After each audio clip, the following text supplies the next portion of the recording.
My own son slapped me across the face at my grandson's 6th birthday party. He looked at my worn-out flannel shirt, threw my handmade gift to the floor, and screamed that I was an embarrassment. He thought he was putting a foolish, broke old man in his place. He had no idea that the very ground he was standing on, the club, his house, his entire life, belonged to me. 1 week later, a federal judge took absolutely everything he owned. I am Cornelius, 73 years old, and before I tell you exactly how I dismantled my son's arrogant life, let me know where you are watching from in the comments below. Hit like and subscribe if you believe that disrespecting the people who built you up should come with a heavy price. Now let me take you back to the day my family made the biggest mistake of their miserable lives. It was a sunny Saturday afternoon in Atlanta. I was driving my old Ford F-150. The rust along the wheel wells was a badge of honor, proof of decades of hard labor. I wore my usual weekend attire, faded denim jeans, heavy work boots, and a red plaid flannel shirt. On the passenger seat sat a wooden horse I had spent 3 weeks carving by hand. I had sanded every edge until it was as smooth as glass. It was for my grandson Leo. He was turning 6, and he loved horses. I pulled up to the Oak Ridge Country Club, a place where the membership fee alone costs more than what most folks make in 5 years. Valets in crisp white shirts rushed to open doors for European sports cars and luxury SUVs. When my sputtering truck rolled up, the valet actually stepped back, looking at me like I was a lost delivery driver. I parked it myself in the back of the lot. I did not care about the stairs. I only cared about seeing Leo. I walked through the heavy mahogany doors of the club. The grand ballroom was decked out like a miniature theme park. There were towering balloon arches, a massive chocolate fountain, and waiters carrying silver trays of expensive appetizers. The room was filled with men in custom-tailored suits and women draped in designer labels. And then there was me, an old black man with calloused hands and a flannel shirt holding a wooden toy. I spotted them near the center of the room. My son Julian, 38 years old, wearing a suit that probably cost $4,000. And next to him was his wife Chloe. She was dressed in a pristine white silk outfit, holding a glass of champagne, laughing with a group of wealthy investors. When Chloe saw me, her laughter died instantly. Her pale face tightened into a mask of pure panic and disgust. She quickly set her glass down and hurried toward me, practically jogging to intercept me before I could get too close to her high society friends. "Cornelius, what are you doing here?" she hissed, keeping her voice low but dripping with venom. "You are not dressed for this. People are looking." I smiled politely, refusing to let her disrespect get to me. "It is my grandson's birthday, Chloe. I came to give him his gift." She glanced at the wooden horse in my hands and let out a scoff that sounded like a dry cough. A wooden horse, really. We hired an entertainer who gave him a motorized miniature luxury car. He does not need scrap wood. Just leave it on the gift table in the back and please stay out of the main photos. You are making the guests uncomfortable. She did not even wait for my answer. She just turned on her heel and rushed back to her wealthy circle, creating a physical barrier between me and the rest of the party. But I had not driven all the way out here to be treated like a ghost. I saw little Leo sitting near the cake table, looking overwhelmed by all the loud noise and strangers. I walked toward him. "Grandpa," he yelled, his face lighting up. He hopped off his chair and ran toward me. I knelt down, my old knees popping, and held out the wooden horse. "Happy birthday, little man. I made this just for you." Leo reached out, his eyes wide with genuine joy. But before his small hands could touch the wood, a shadow fell over us. Julian snatched the toy right out of my hands. I looked up. My son was breathing heavily, his face flushed with anger. His jaw was clenched so tight I thought his teeth might shatter. "Dad, what is wrong with you?" Julian growled, stepping between me and Leo. "Look at yourself. You look like a homeless beggar who wandered in off the street. You are embarrassing me in front of my investors." "Julian, it is a birthday party," I said calmly, keeping my voice steady. "I just came to give my grandson his present. I do not care about your investors. I care about my family. That was the wrong thing to say." Julian's eyes darkened with a rage I had never seen before. He looked at the wooden horse in his hand, then looked at me with absolute contempt. "You call this a present?" he sneered. "This is garbage." He threw the wooden horse violently onto the marble floor. The sound of the heavy wood cracking echoed sharply across the room. One of the beautifully carved legs snapped completely off. Leo screamed and started crying instantly. The entire ballroom went dead silent. The music seemed to stop. Over 100 wealthy guests turned to stare at us. I slowly stood up to my full height. I looked at the broken toy, then looked my son dead in the eye. "You should not have done that, Julian. Pick it up." I did not yell. I did not curse. I just gave him an order the way a father corrects a disobedient child. But Julian was no longer a child. He was a man consumed by greed and arrogance. "You do not give me orders anymore," Old Man Julian hissed, stepping dangerously close to my face. "You are ruining everything. You are nothing but a pathetic, broke reminder of a past I am trying to erase. You make me sick." And then it happened. Without warning, Julian raised his hand and slapped me hard across the face. The impact was so loud it echoed like a gunshot over the quiet ballroom. My head snapped to the side. A sharp, stinging pain radiated across my left cheek, and I tasted the metallic tang of blood where my teeth had cut the inside of my lip. Gasps erupted from the crowd. Someone dropped a glass, and it shattered. Leo was sobbing uncontrollably now, hiding behind a table. Chloe rushed over not to check on me but to grab Julian's arm, looking terrified of a public scandal. Julian stood there, his chest heaving, his hands still raised slightly, as if he could not believe what he had just done. But there was no apology in his eyes, only defiance. I did not retaliate. I did not raise my hand. I simply turned my head back, looked at him with a cold, dead stare, and wiped the drop of blood from the corner of my mouth with the back of my thumb. I looked at my crying grandson one last time, turned around and walked out of the ballroom. I walked through the lobby, past the staring valets, and out into the blazing Atlanta sun. I climbed into my rusty Ford, shut the heavy metal door, and sat in the quiet heat of the cab. I looked at myself in the rearview mirror. The red mark of a handprint was clearly visible on my dark skin. A son I had broken my back to feed had just struck me in public because he thought I was poor. He thought I was powerless. I reached into the pocket of my flannel shirt and pulled out my phone. I dialed a number I had kept on speed dial for years. She answered on the second ring. "Aisha," I said, my voice as cold as ice.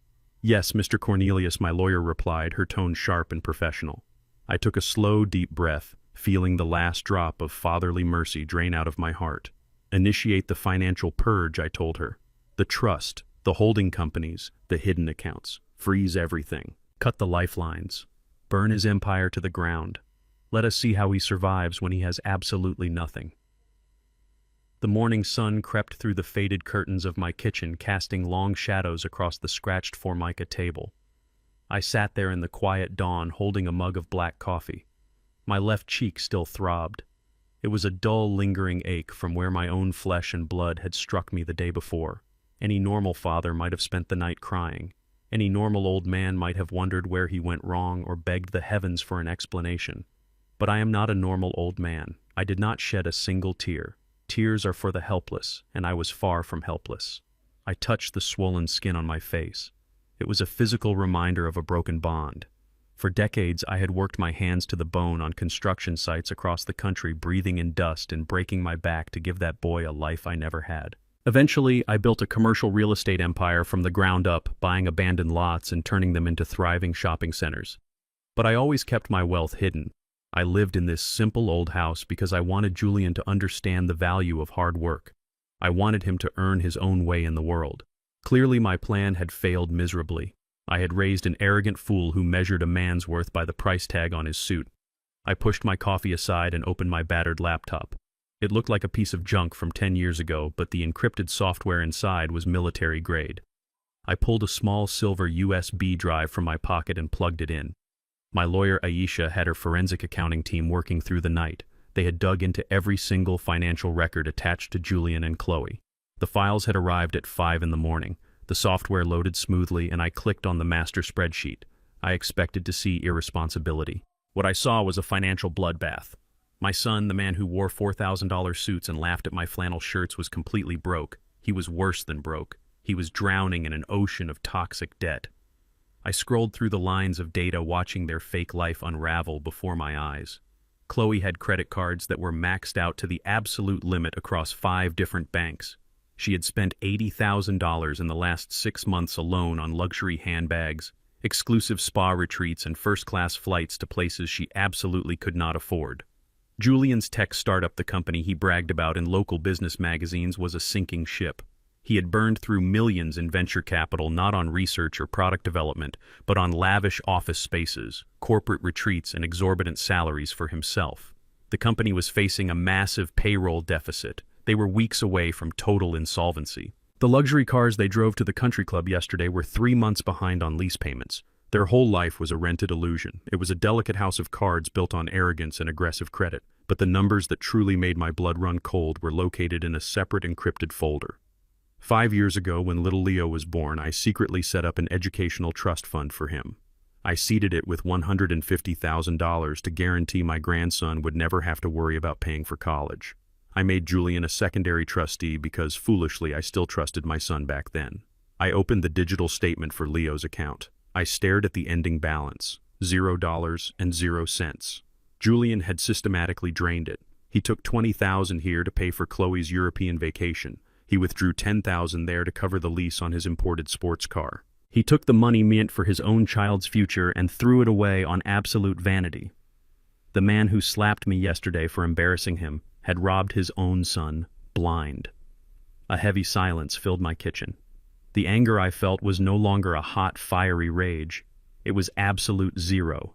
It was the kind of cold that freezes a lake solid.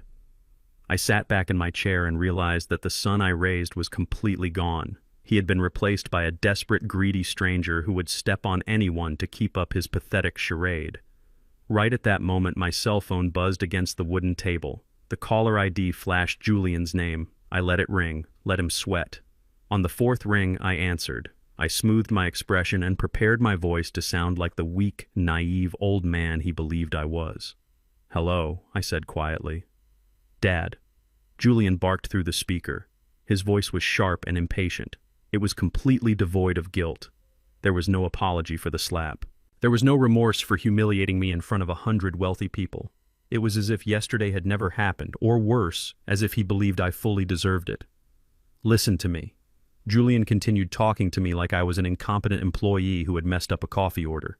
"I am sending an email to your old account right now. There is an attachment. It is just a standard tax document for state compliance regarding senior citizens. I need you to print it, sign your name exactly where I marked the red flags, and bring it to my downtown office by noon. Do not be late." I played my part perfectly. "A tax document," I repeated, making my voice sound shaky and confused. "What kind of tax document, Julian? I do not understand these things. I pay my property taxes on time every year. Why do I need to sign something today? My head still hurts from yesterday." Julian scoffed. It was a harsh, cruel sound that echoed through the phone. "Oh, please.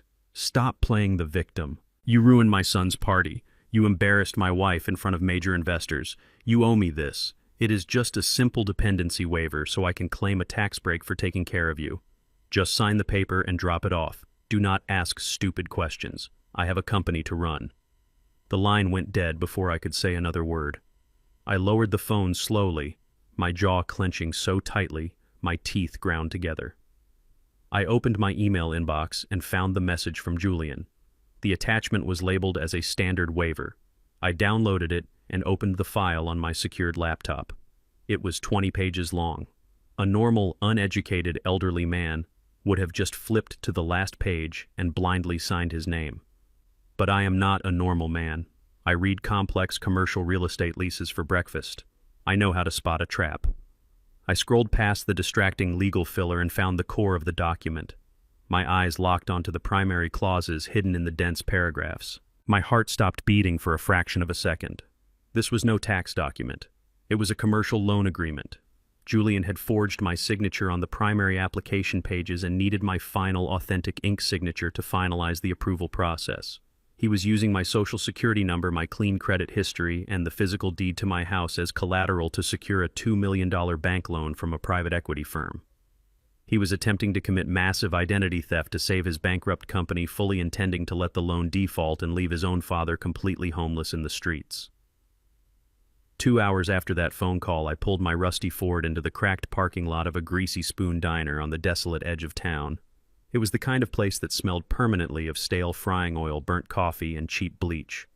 The neon sign above the door was flickering, buzzing with a sound like an angry wasp. It was a very strange place for my son, who only dined at 5-star restaurants with valet parking to request an urgent meeting. But I knew exactly why he chose it. It was off the grid. It was far away from his wealthy friends and his fancy country club. He did not want anyone from his high society circle to see him sitting across a sticky table from his father. Before I opened my truck door, I took a moment to prepare. I hunched my shoulders forward, letting my spine curve just enough to look frail. I slowed my breathing and let a slight, uncontrollable tremor enter my hands. For 40 years, I had negotiated with cutthroat real estate developers and ruthless city planners. Acting was just another tool in my arsenal. Today, I was going to give the performance of a lifetime. I was going to be the pathetic, confused, terrified old man they desperately needed me to be. I shuffled through the dingy glass doors. The diner was mostly empty, just a few tired truck drivers staring into their mugs. I spotted my family in a dark corner booth near the back restrooms. Julian was wearing a sharp navy suit, looking completely out of place against the cracked vinyl seats. He was bouncing his leg nervously, a thin layer of sweat shining on his forehead. The cracks in his wealthy facade were beginning to show. His company was bankrupt and panic was setting in. Chloe sat next to him, wiping down the table with an antibacterial wipe, her face twisted in a mask of absolute disgust. Sitting across from them was a man I did not recognize. He wore a cheap, ill-fitting gray suit and kept nervously tapping his fingers on a worn leather briefcase. He looked around the diner like he expected the police to raid the place at any second. I shuffled over to the booth and slowly slid into the seat next to the stranger. Julian did not even say hello. He did not ask how my cheek felt after he struck me in front of 100 people the day before. He did not offer to buy me a cup of coffee. He just slid a thick, heavy stack of papers across the sticky table. "Sign it," Julian commanded, his voice tight and impatient. "Right here at the bottom of the first page, and then initial the next 15. This is Mr. Vance. He is a notary. He is just here to witness the signature so we can get this filed with the state today." I looked at the sweating man in the gray suit. A notary. Of course.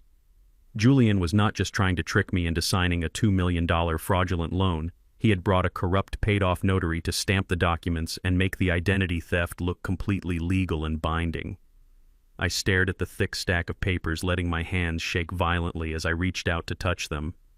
"Julian, I do not understand," I said, making my voice sound weak, reedy, and full of confusion. "You said this was just a tax document on the phone. Why is it so thick? Why do we need a legal notary for a simple tax form?" Julian gritted his teeth, clearly annoyed by my hesitation. "It is standard financial procedure, Dad. The laws changed this year. Stop making everything so difficult. Just pick up the pen and sign your name on the dotted line so I can get back to my office." I pulled my hand back, clutching it to my chest like a frightened animal. "I do not know, son. I feel like I should read it first. It is a lot of pages." That was when Chloe finally lost her patience. The fake high society smile she usually wore vanished entirely. It was replaced by the ugly, greedy truth of who she really was. She leaned aggressively across the table, getting right in my face.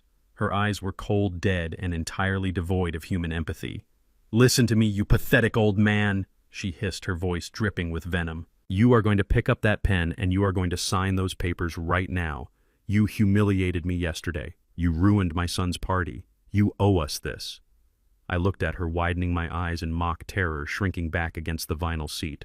"Chloe, please, I just want to know what I am signing. It is my name."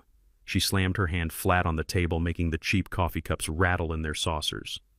"Sign it, old man," she snarled, "or you will never see Leo again. I promise you that." The threat hung in the greasy air, heavy and toxic. I let out a shaky breath, playing the part of a devastated, heartbroken grandfather. "You cannot do that," I whispered, letting my voice crack perfectly. "He is my grandson. He loves me. Watch me."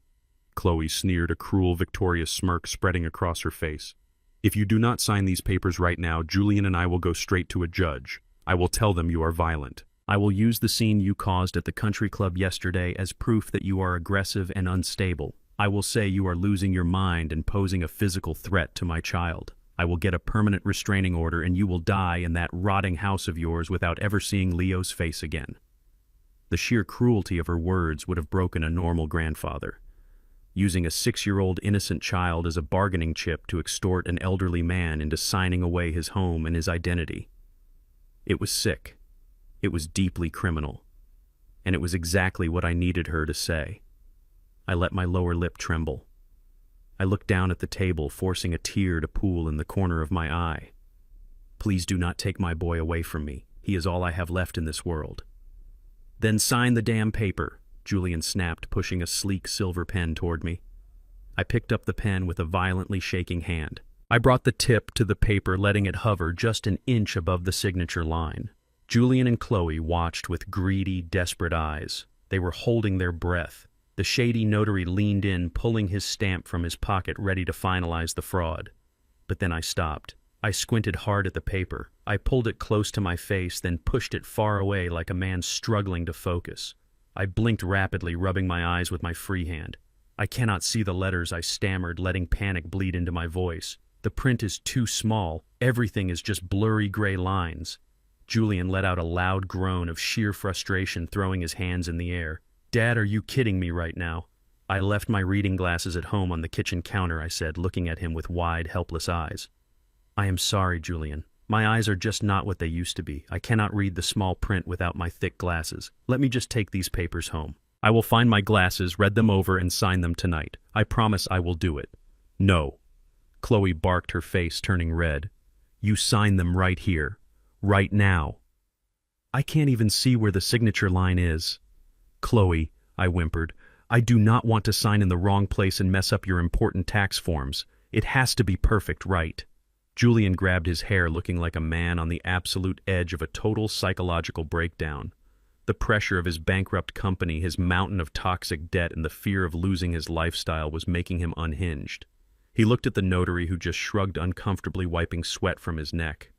Julian slammed both his fists onto the diner table. The loud bang made a waitress drop a tray of silverware a few feet away. Fine, Julian growled through clenched teeth. He snatched the thick stack of fraudulent loan documents and shoved them roughly into my chest. Take them. Go home, find your stupid glasses, and sign them. But listen to me very carefully, old man. You have exactly 24 hours. If I do not have these signed papers on my desk by tomorrow morning, Chloe will file that restraining order. You will never speak to Leo again. Do you understand me? I nodded frantically, acting thoroughly defeated and terrified. I understand, son. I will bring them tomorrow. I promise. In my feigned panic and trembling, the sleek silver pen Julian had pushed toward me slipped from my shaking fingers. It fell directly into the front pocket of my flannel shirt. I stood up slowly, clutching the fraudulent loan documents to my chest like a lifeline, and shuffled out of the diner without looking back. I climbed into my rusty Ford and closed the heavy door. The moment I was alone inside the cab, the trembling stopped instantly. My hunched posture straightened. The helpless, terrified grandfather vanished, replaced by the ruthless commercial real estate mogul who had crushed corporate sharks for decades. I reached into my flannel pocket and pulled out the sleek silver pen. It was not just a pen. It was a high-tech micro-recorder provided by my lawyer's private investigator. I pressed the tiny button hidden on the metal clip. A small green light blinked, confirming the file was saved. Julian and Chloe thought they had just secured a $2 million lifeline by bullying a weak, senile old man. They had no idea they had just handed me crystal-clear, high-definition audio of criminal extortion blackmail and an explicit threat to file a false police report. The trap was perfectly set. Now it was time to let it snap shut. I drove away from that greasy diner with the fraudulent loan papers sitting on my passenger seat. I did not go back to my quiet neighborhood. I did not go home to rest my tired bones. Instead, I steered my rusty Ford F-150 straight into the beating heart of downtown Atlanta. The skyline rose up before me like a forest of glass and steel, reflecting the harsh midday sun. I pulled into the underground parking garage of the Pinnacle Tower. It was a 60-story monument to corporate wealth and power. The security guard at the gate took one look at my battered truck and stepped out of his booth to wave me away. He assumed I was a lost janitor or a confused delivery driver. Then he leaned closer and saw my face. He quickly lowered his hand, swallowed hard, and scrambled to press the button to open the VIP executive gate. I parked my rusting truck in a spot reserved for the chairman of the board. I walked into the private glass elevator wearing my faded denim jeans, heavy work boots, and red flannel shirt. The young executives in their tailored suits whispered and stared as I passed by them in the lobby. They probably wondered how a broke old construction worker had sneaked past the heavy security detail. They did not know that I did not just work in this building. I owned the entire skyscraper. Every pane of glass, every polished marble floor, and every ounce of concrete belonged to me. The elevator doors chimed and opened on the 60th floor. This was the command center of my hidden commercial real estate empire. I walked past the reception desk and pushed open the heavy oak doors to the main conference room. Waiting for me at the long mahogany table were the two most dangerous weapons in my arsenal. Aisha was my lead corporate attorney. She was a woman with a mind like a steel trap who had never lost a case in her life. Next to her was Victor, my chief forensic accountant. He was a man who could track a single missing dollar through a maze of international shell companies. They stood up immediately when I walked into the room. I did not waste time with pleasantries. I reached into my pocket, pulled out the sleek silver pen, and tossed it onto the polished wood table. It slid to a stop right in front of Aisha. I also dropped the thick stack of fraudulent loan documents next to it. "My son wants me to sign away my life by tomorrow morning," I said, pulling out a heavy leather chair and sitting down. "And my daughter-in-law was kind enough to explain exactly what will happen if I refuse to cooperate." Aisha picked up the pen with a grim, knowing smile. She connected it to her secure laptop and extracted the hidden audio file. Victor leaned in closer to his monitors as she pressed play. The high-definition recording filled the quiet conference room. Every single word from that dirty diner was crystal clear. Julian's impatient demands echoed through the speakers. The corrupt notary nervously shuffling his papers could be heard in the background. And then Chloe's vicious voice filled the air. "Sign it, old man, or you will never see Leo again. I will tell them you are violent. I will say you are losing your mind. I will get a permanent restraining order." Aisha paused the recording. The silence in the room was heavy and suffocating. Victor took off his glasses and rubbed the bridge of his nose in absolute disgust. "They really did it," Victor said, shaking his head. "They actually handed you the exact legal rope you need to hang them." Aisha looked at me, her eyes sharp and predatory. "Cornelius, this is no longer just a civil matter regarding stolen trust funds. What we just heard on this tape is criminal extortion. It is premeditated blackmail. It is felony elder financial abuse. And the presence of that paid-off notary makes it a coordinated criminal conspiracy. If we hand this audio file to the district attorney right now, Julian and Chloe will be arrested and thrown in a holding cell before dinner. They are looking at a minimum of 10 years in federal prison." I looked out the floor-to-ceiling windows at the sprawling city below. "No," I said softly. "Not yet. Arresting them today is far too easy. If they go to jail right now, they will just play the victims. They will hire a defense lawyer, spin a fake story about a family misunderstanding, and try to secure bail. I want them to feel the exact same terror and total helplessness they tried to inflict on me. I want them to burn their own bridges so thoroughly that not even ashes remain. Let them think they are winning. Let them think their pathetic plan is moving forward perfectly. When we finally drop the hammer, I want them to have absolutely nowhere to run." Victor turned his attention back to his bank of computer monitors. He had been running a real-time surveillance algorithm on all public records, bank transfers, and financial databases connected to Julian. Suddenly, a bright red alert flashed across his primary screen. Victor frowned, his fingers flying rapidly across his keyboard as he opened the encrypted alert. "Mr. Cornelius," Victor said, his voice dropping an octave filled with sudden tension. "We have a massive escalation. Julian did not just stop at the fraudulent commercial loan." I turned my chair to face him. "What did he do now?" I asked. Victor swallowed hard. "He just listed the South Carolina estate for sale on a private offshore broker network. He is pricing it severely under market value. He is trying to secure an all-cash buyer by the end of the week." My blood ran ice cold. My heart pounded heavily against my ribs. The South Carolina estate was not just another property in my portfolio. It was the ancestral home I had bought for my late wife, Clarice. It was the house where she spent her final days surrounded by her beloved rose gardens. It was a sacred place entirely untouched since the day she passed away. It held all my memories of her laughter and her warmth. "Julian knows he cannot legally sell that house," Aisha stated quickly, pulling up the property deed on her tablet. "Your name is the only one on the title. He does not have the legal authority to authorize a transfer of ownership." Victor looked up from his screen, his expression grim and completely serious. "He knows he does not have the authority," Victor explained. "That is why he filed an emergency petition in family court exactly 1 hour ago. He is officially suing for a full medical conservatorship over you."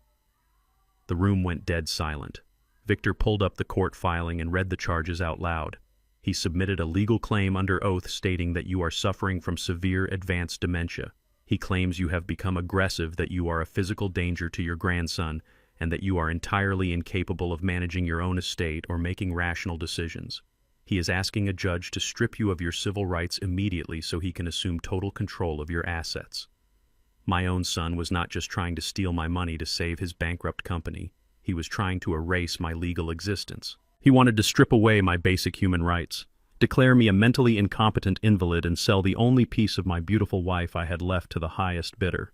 He was willing to lock me away in a facility just to cover up his own spectacular failures.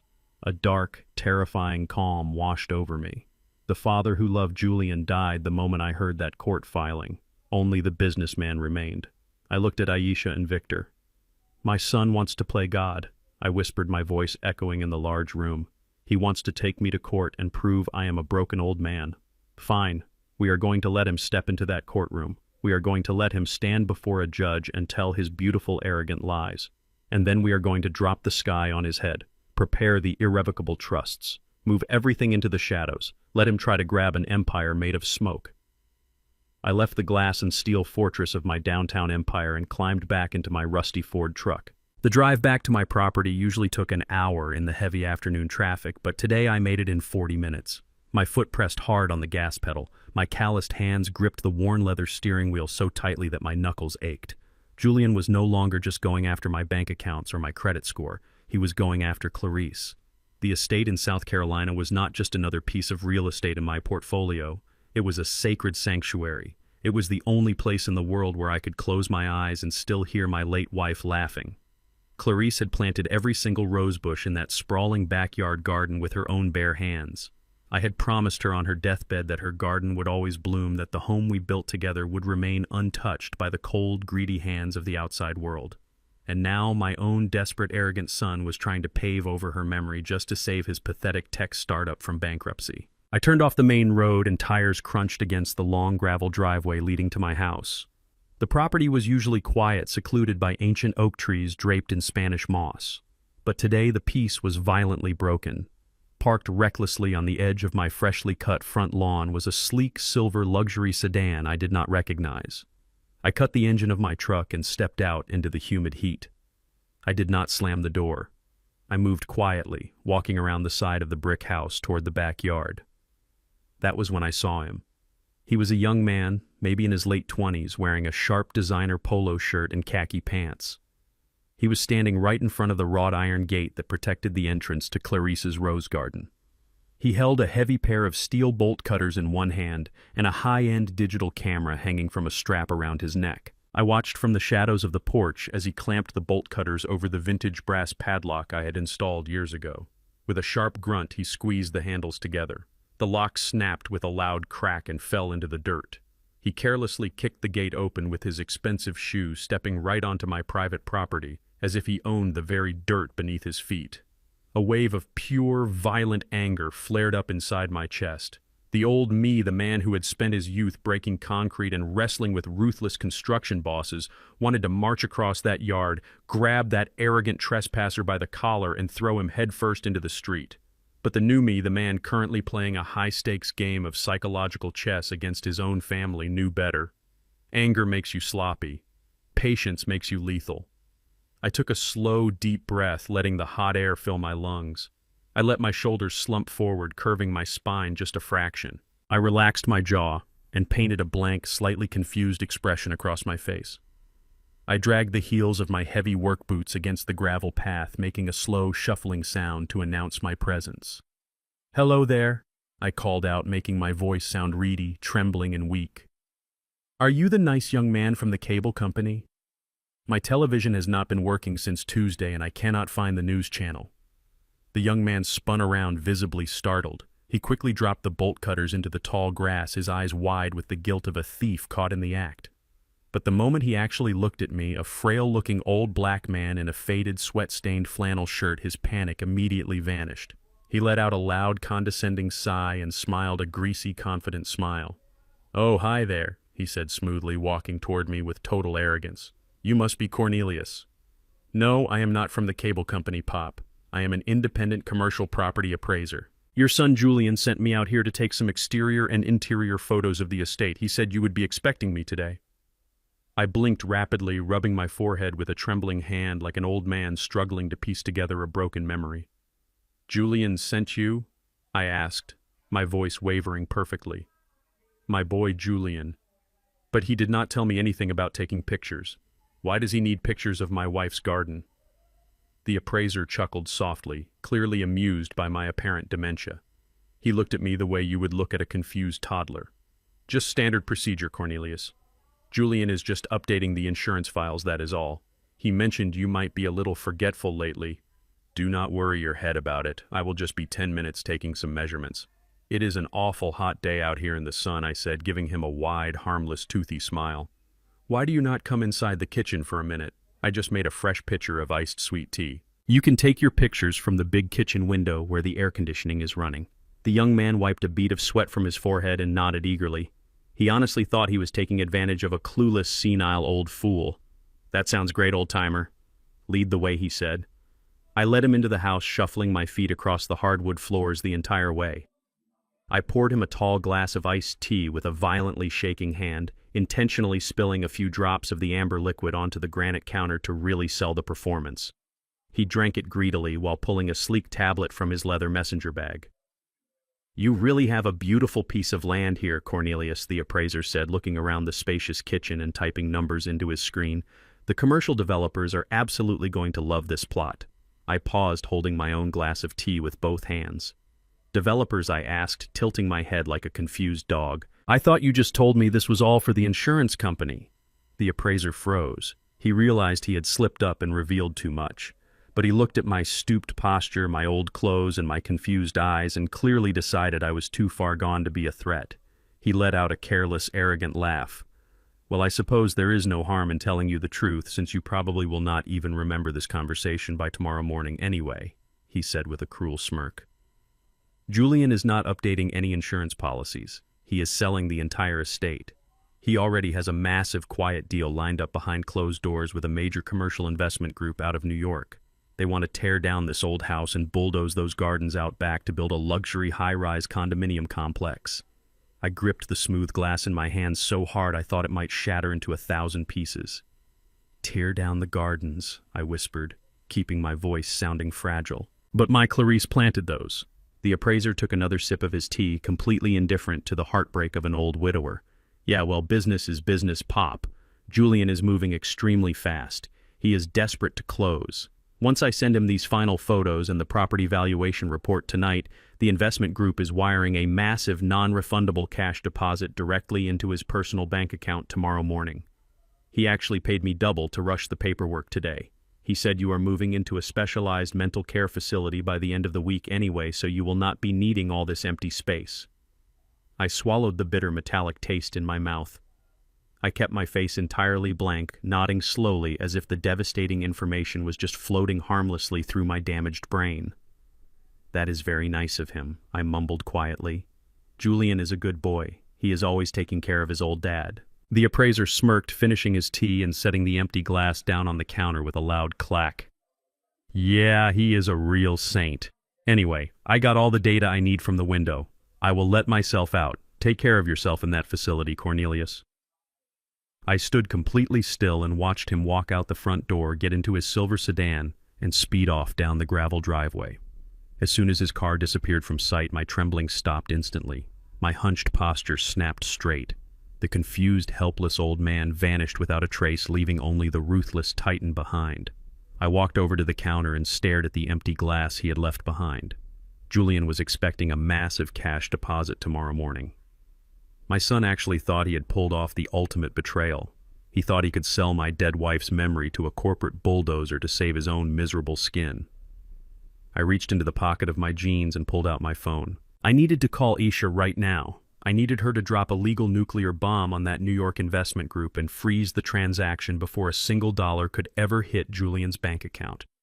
I dialed the first number, but before my thumb could press the second digit, a loud, violent knock echoed through the house.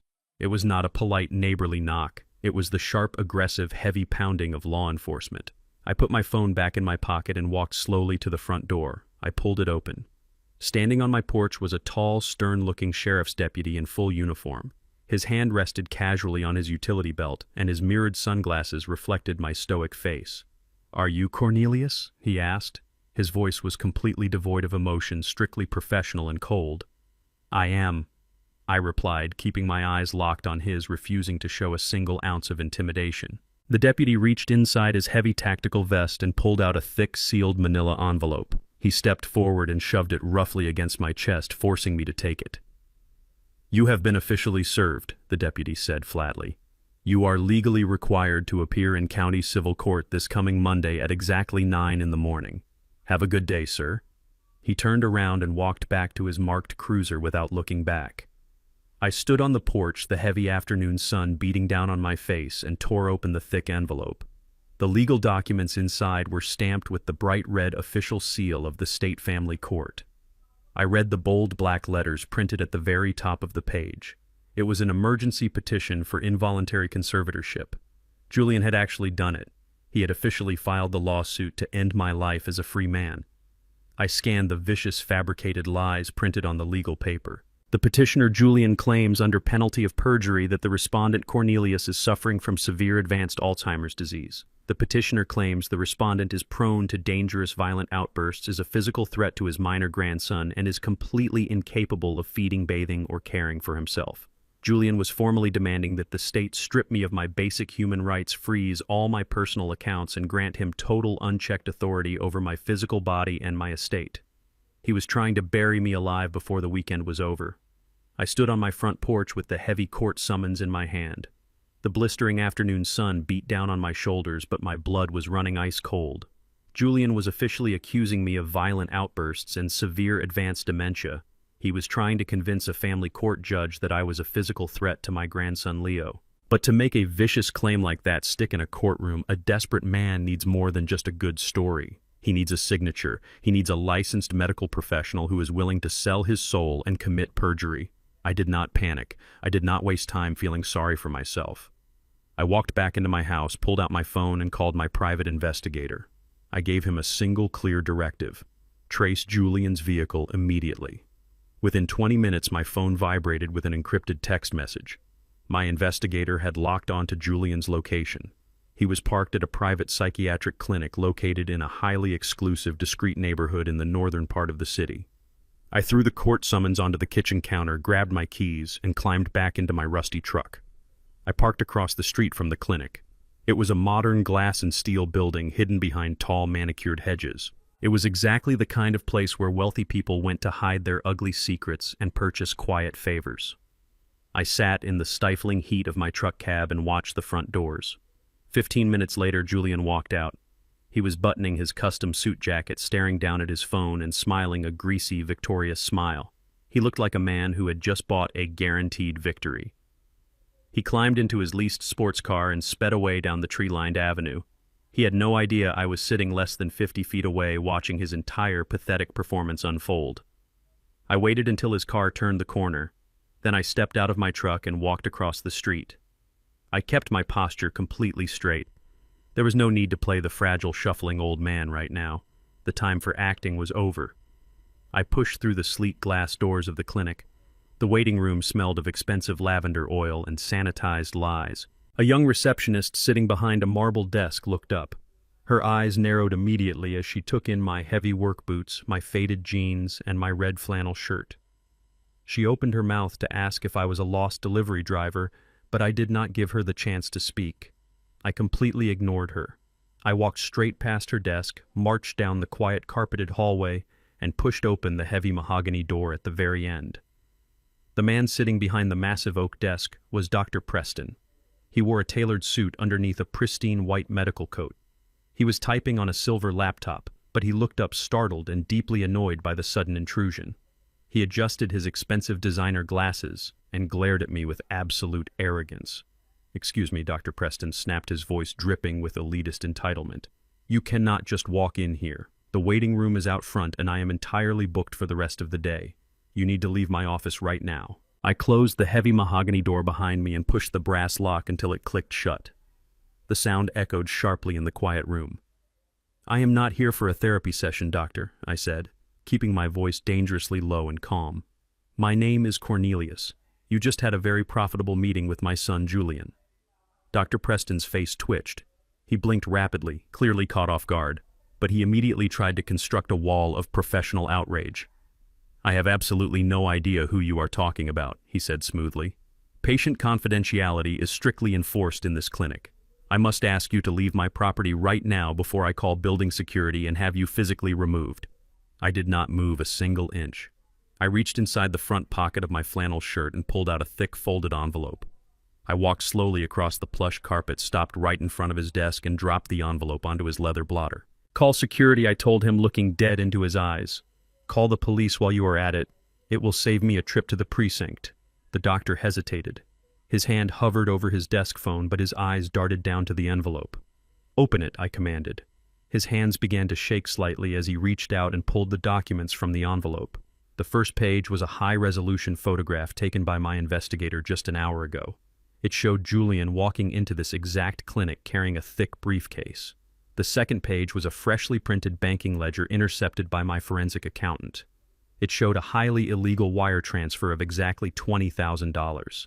The money had moved from a shell account linked to Julian's bankrupt company straight into a private offshore account registered directly to Dr. Preston. The transfer had successfully cleared just 15 minutes ago. Dr. Preston went completely pale. All the arrogant color drained out of his face in a single second. He looked like a man who had just stepped on a live landmine. He opened his mouth to speak, but no words came out. You took $20,000 from a desperate, bankrupt man to write a fabricated medical report, I said, leaning over his desk, letting the sheer weight of my presence consume the room. You agreed to testify under oath in a family court that I suffer from severe Alzheimer's and violent tendencies, even though you have never spoken a single word to me in your entire life. You traded your medical license and your freedom for a quick payday. That is not what happened. The doctor stammered, his voice cracking, his confident posture collapsing entirely. You do not understand. Julian told me it was an emergency. I understand perfectly, I interrupted, pointing a calloused finger at the third document in the pile.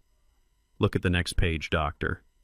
He flipped the paper over with trembling fingers. It was a formal, heavily detailed legal complaint addressed directly to the state medical board and the federal authorities. It outlined his exact role in a coordinated conspiracy to commit medical fraud, elder abuse, and perjury. At the bottom of the page, my signature was already inked thick and bold. Right next to it was the official red seal of a federal notary. My legal team is standing by, ready to file this federal complaint the second I walk out of this room, I told him, my voice as hard as concrete. By tomorrow morning, your medical license will be permanently revoked. Your lucrative clinic will be raided by federal agents. Your offshore accounts will be frozen, and you will be facing a minimum of 10 years in a federal penitentiary for criminal conspiracy against a senior citizen. Dr. Preston collapsed back into his expensive leather chair. He was breathing heavily, panic sweating from his pores. He looked at my face, finally realizing the massive, fatal mistake he had made. Julian had clearly pitched a story about a weak, easily manipulated, senile old fool. Now this corrupt doctor was staring at a titan who could dismantle his entire existence with one phone call. Please, the doctor whispered.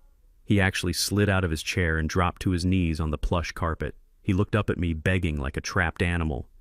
Please, I have a family. I have massive medical school loans. I was desperate. Julian told me it was just a simple favor. He said you were a danger to your grandson.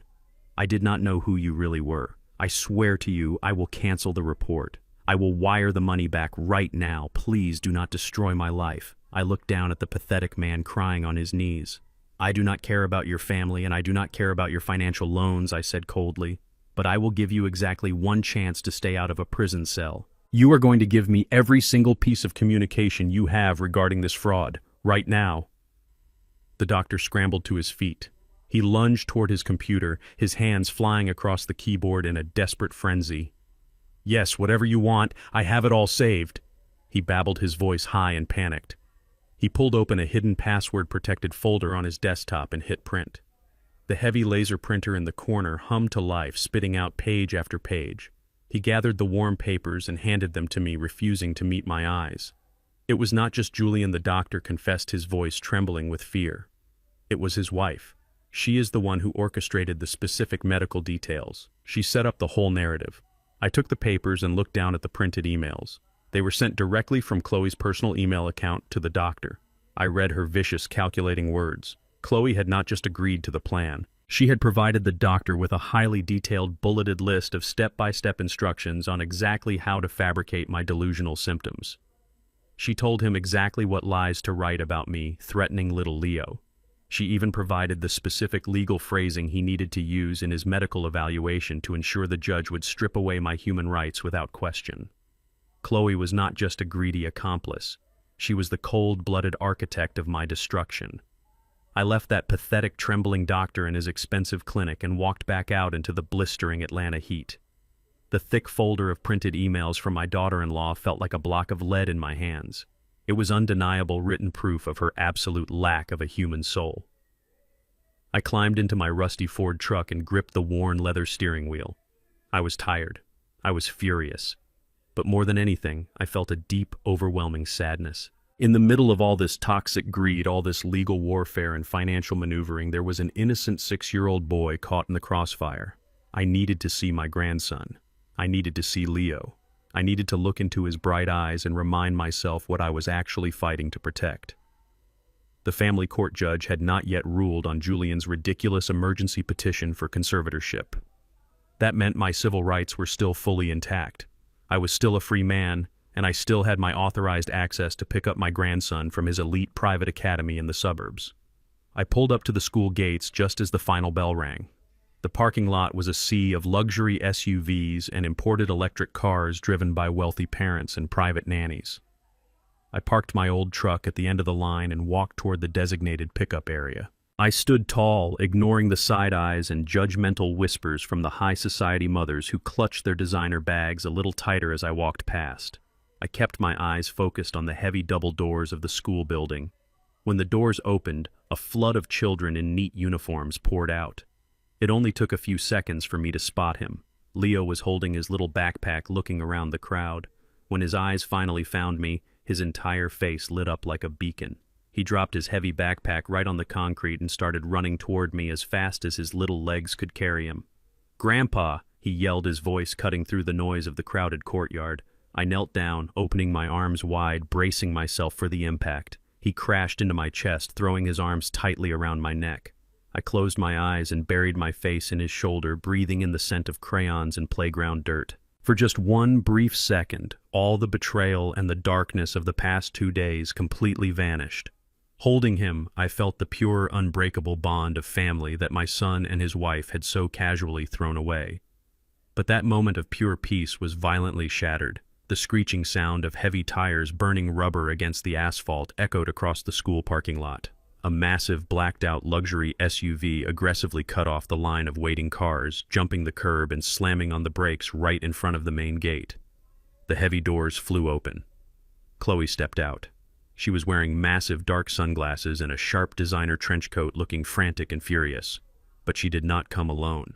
Stepping out of the vehicle right behind her were 2 massive, broad-shouldered men wearing cheap tactical suits and earpieces. Bodyguards. She had actually hired private muscle to come to an elementary school. "Get away from my son!" Chloe screamed at the top of her lungs. Her voice was shrill and hysterical, deliberately loud enough for every single parent, teacher, and child in the courtyard to hear. She was putting on a theatrical performance for the wealthy crowd, aggressively building her false narrative that I was a dangerous, unhinged old man.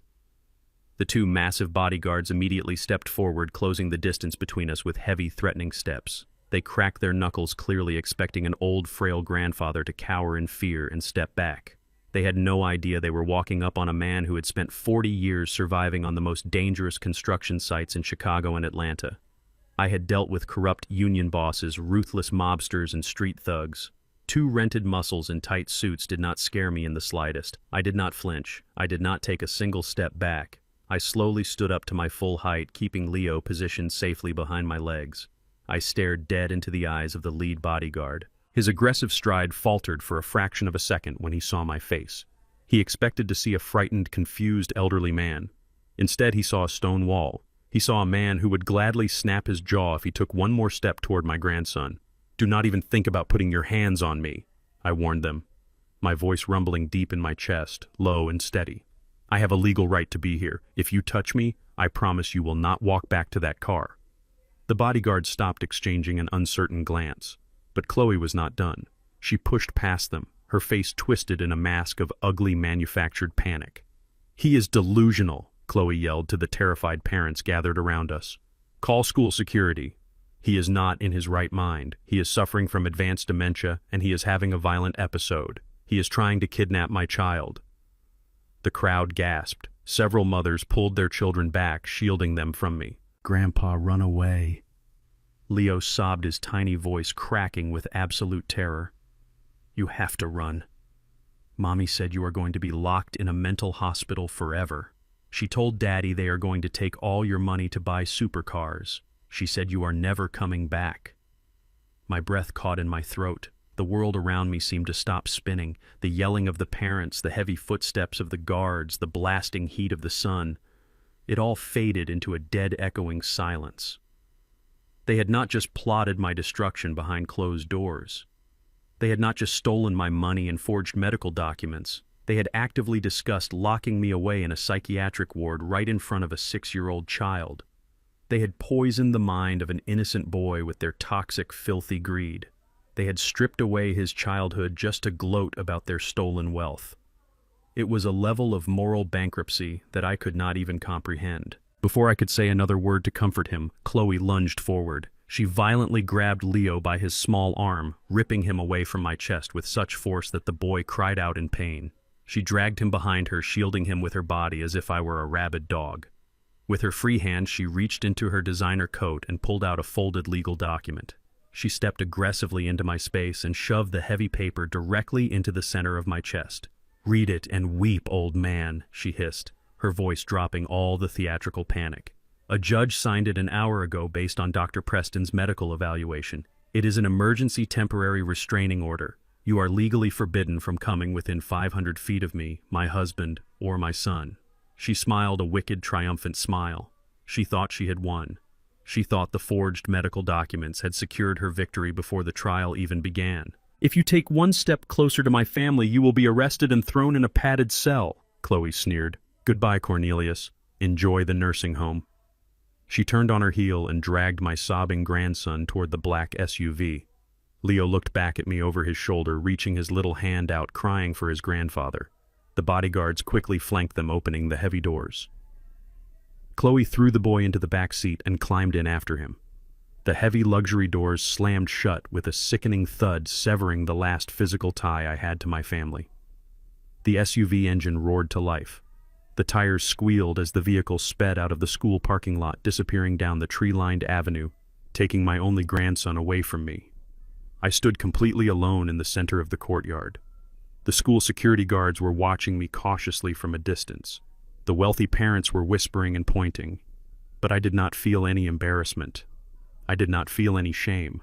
As I looked down at the temporary restraining order in my hand, the deep, overwhelming sadness that had weighed me down all morning was gone. It was replaced by something else, something terrifying and absolute. Chloe and Julian thought they had just played their winning card. They thought this piece of paper was a shield that would protect them. They did not realize that by traumatizing that little boy, they had just crossed the final unforgivable line. I slowly folded the restraining order and slipped it into my pocket. The time for gathering evidence was officially over. It was time to pull the trigger. It was time to freeze the world they lived in, burn their false empire to the ground, and watch them choke on the ashes. I watched the massive black luxury vehicle disappear down the tree-lined avenue, taking my only grandson away from me. I stood alone in the school courtyard with the emergency restraining order heavy in my pocket. The searing pain in my chest was not a heart attack. It was the final agonizing death of my fatherly love. Julian and Chloe had crossed a boundary that could never be uncrossed. They had taken an innocent child and poisoned his mind with their toxic greed. They had weaponized my own flesh and blood against me. I turned around and walked slowly back to my rusty truck. I did not shed another tear. Tears are for people who have no other options. I had spent my entire life building a commercial real estate empire out of raw concrete and steel. I knew exactly how to construct a towering skyscraper, which meant I also knew exactly where to place the dynamite to bring a structure completely down. Julian and Chloe thought their foundation was rock solid. They forgot that I was the one who poured the concrete. I climbed into the sweltering cab of my truck and drove straight away from the suburbs. I did not go back to my quiet old house. I drove directly to the Pinnacle Tower in the heart of downtown Atlanta. I rode the private executive elevator up to the 60th floor. My lead attorney, Aisha, and my chief forensic accountant, Victor, were already waiting for me in the main conference room. I walked in through the crumpled restraining order onto the polished mahogany table and sat down heavily in the leather chair at the head of the room. I looked at Aisha and told her that the time for patience and observation was officially over. I ordered her to execute the final phase of our defensive strategy immediately. I instructed Aisha to transfer the master holding company into a blind, irrevocable trust. Let me explain the terrifying power of what that means. A standard revocable trust can be altered or dissolved. If Julian somehow managed to bribe his corrupt doctor and actually convinced a family court judge to grant him a medical conservatorship over me, he could potentially break a revocable trust and steal all the assets inside it. But an irrevocable trust is a legal fortress made of titanium. Once my signature hit that paper, the assets belonged entirely to the trust itself. Not even I could take them back. And most importantly, nobody could ever claim them through a conservatorship. That master holding company owned the deed to the multi-million-dollar mansion Julian and Chloe currently lived in. It owned the leasing contracts for their high-end imported sports cars. It controlled the credit lines they used for their lavish vacations and designer clothes. By moving that holding company into the irrevocable trust, I was legally erasing their entire lifestyle from existence. I signed the heavy stack of documents Aisha placed in front of me. With a few strokes of a pen, I turned their wealthy reality into absolute vapor. Then I turned my attention to Victor. I asked him if the digital dossier was prepared. Victor nodded and slid a thick black binder across the table. It contained every single piece of evidence we had gathered. It held the forged signatures from the $2 million commercial loan application. It held the banking traces showing Julian paying the corrupt doctor $20,000 for fake medical records. It held the cooked financial ledgers of Julian's failing tech startup showing massive payroll fraud and embezzlement. I told Victor to launch the strike. I ordered him to send anonymous digital data drops directly to the Enforcement Division of the Securities and Exchange Commission. I also ordered him to send a duplicate file to the chief risk officer of the private equity bank Julian was actively trying to defraud. Victor typed rapidly on his keyboard and hit the enter key. The files were sent out into the world. The financial guillotine was officially released, and it was falling fast. I knew exactly where Julian and Chloe were spending their evening. Chloe was hosting a massive charity fundraising gala at an exclusive downtown art museum. She loved to play the generous philanthropist using money she had stolen from me. She had spent the last 2 months planning this elite event just to secure her elevated status among the wealthy high society circles of Atlanta.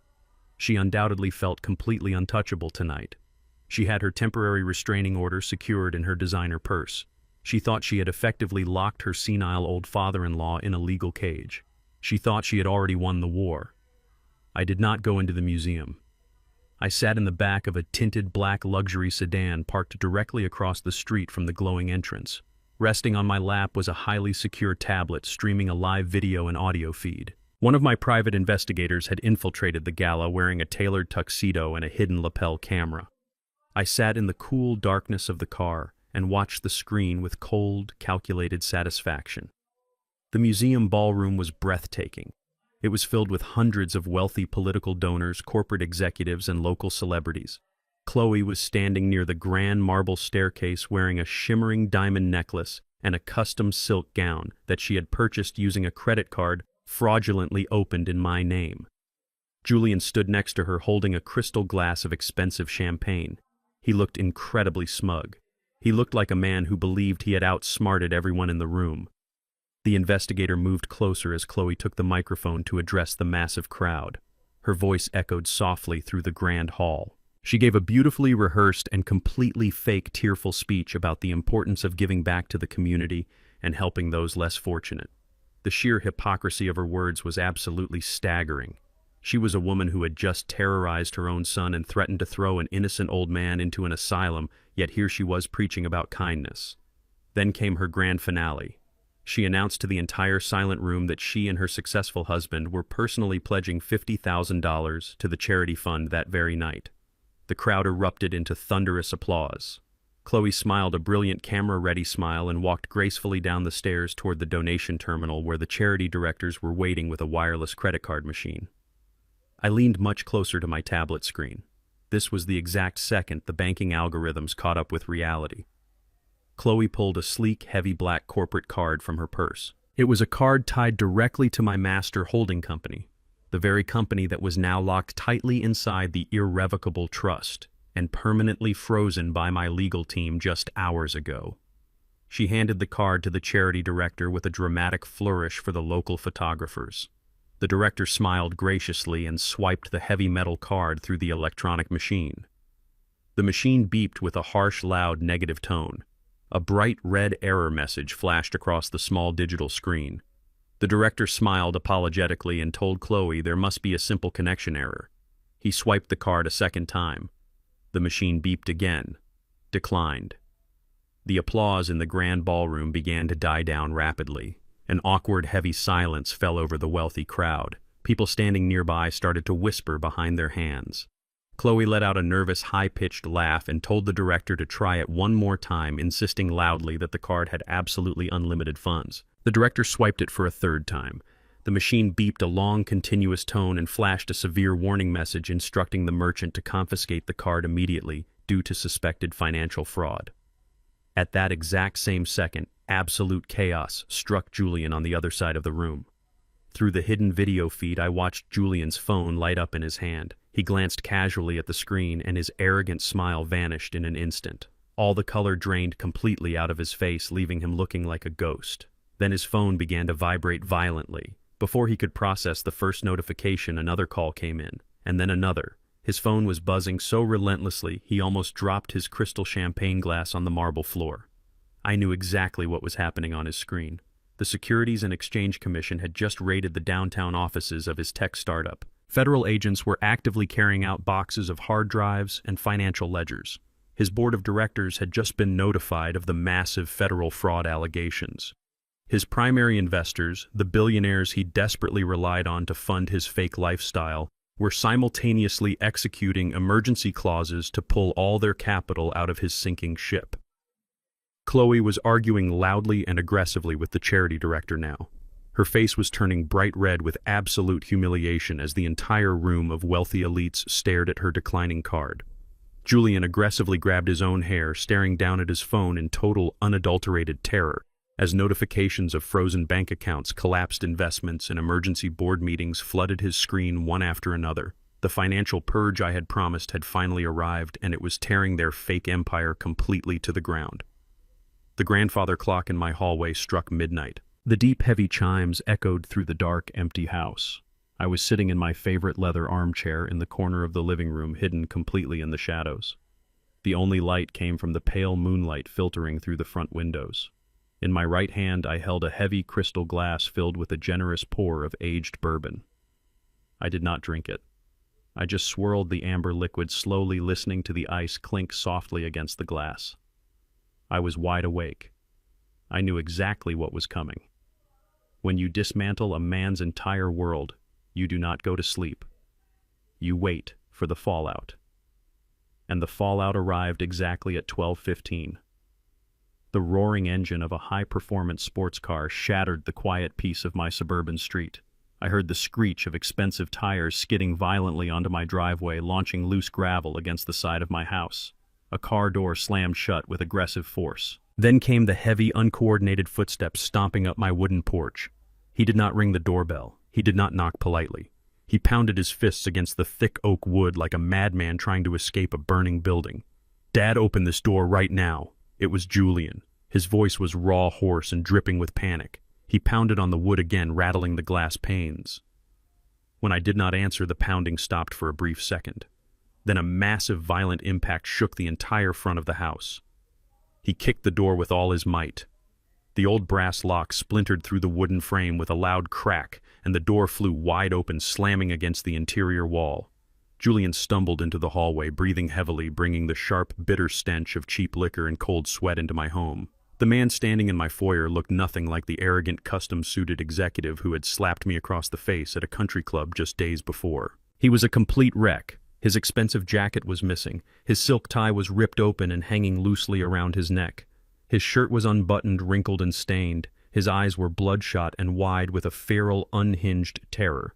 "Dad, where are you?" he screamed into the dark house, his voice cracking. "Answer me!" I sat perfectly still in the shadows of the living room, letting him panic. He stumbled forward, kicking a small side table out of his way, sending a vase crashing to the hardwood floor. "What did you do?" Julian roared, grabbing his own hair in desperation. "What did you do to the accounts? Everything is frozen. My corporate cards are declining. My personal accounts are locked. The bank told me a master holding company placed a federal freeze on every single asset I have. Chloe is screaming at me. The investors are threatening to kill me. What did you touch? What did you say to the bank?" I slowly took a sip of my bourbon. The smooth burn grounded me. Then I spoke, keeping my voice low, reedy, and incredibly frail. "Julian, is that you?" I asked, letting my hand shake just enough to make the ice in my glass rattle. "Why did you break my door, son? You scared me." Julian whipped his head toward the dark corner of the room. He marched aggressively toward me, stopping just a few feet away, looming over my chair like a predator. But he was not a predator. He was a drowning rat looking for a piece of driftwood. "Stop playing the victim!" Julian spat, his chest heaving. "Fix this right now. I know you went to the bank today. Did you mess up the paperwork? Did you report the wrong account number? Call them. Call whoever handles your miserable little pension and tell them they made a mistake. The SEC raided my office today. My whole company is gone. I am losing my house, my cars, everything. You have to call them and unfreeze my money." I looked up at him with wide, innocent eyes. I channeled every ounce of the naive, helpless old father he believed I was. I shrank back into my leather chair, clutching my glass with both hands as if I were terrified of his anger. "I do not know what you are talking about, Julian," I whispered, my voice trembling perfectly. "I do not have a master holding company. I just have my little checking account. You know that.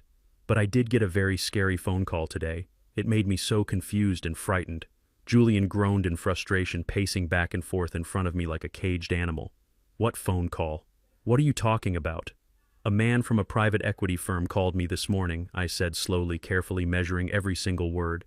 "He said somebody applied for a massive commercial loan. He said it was for $2 million.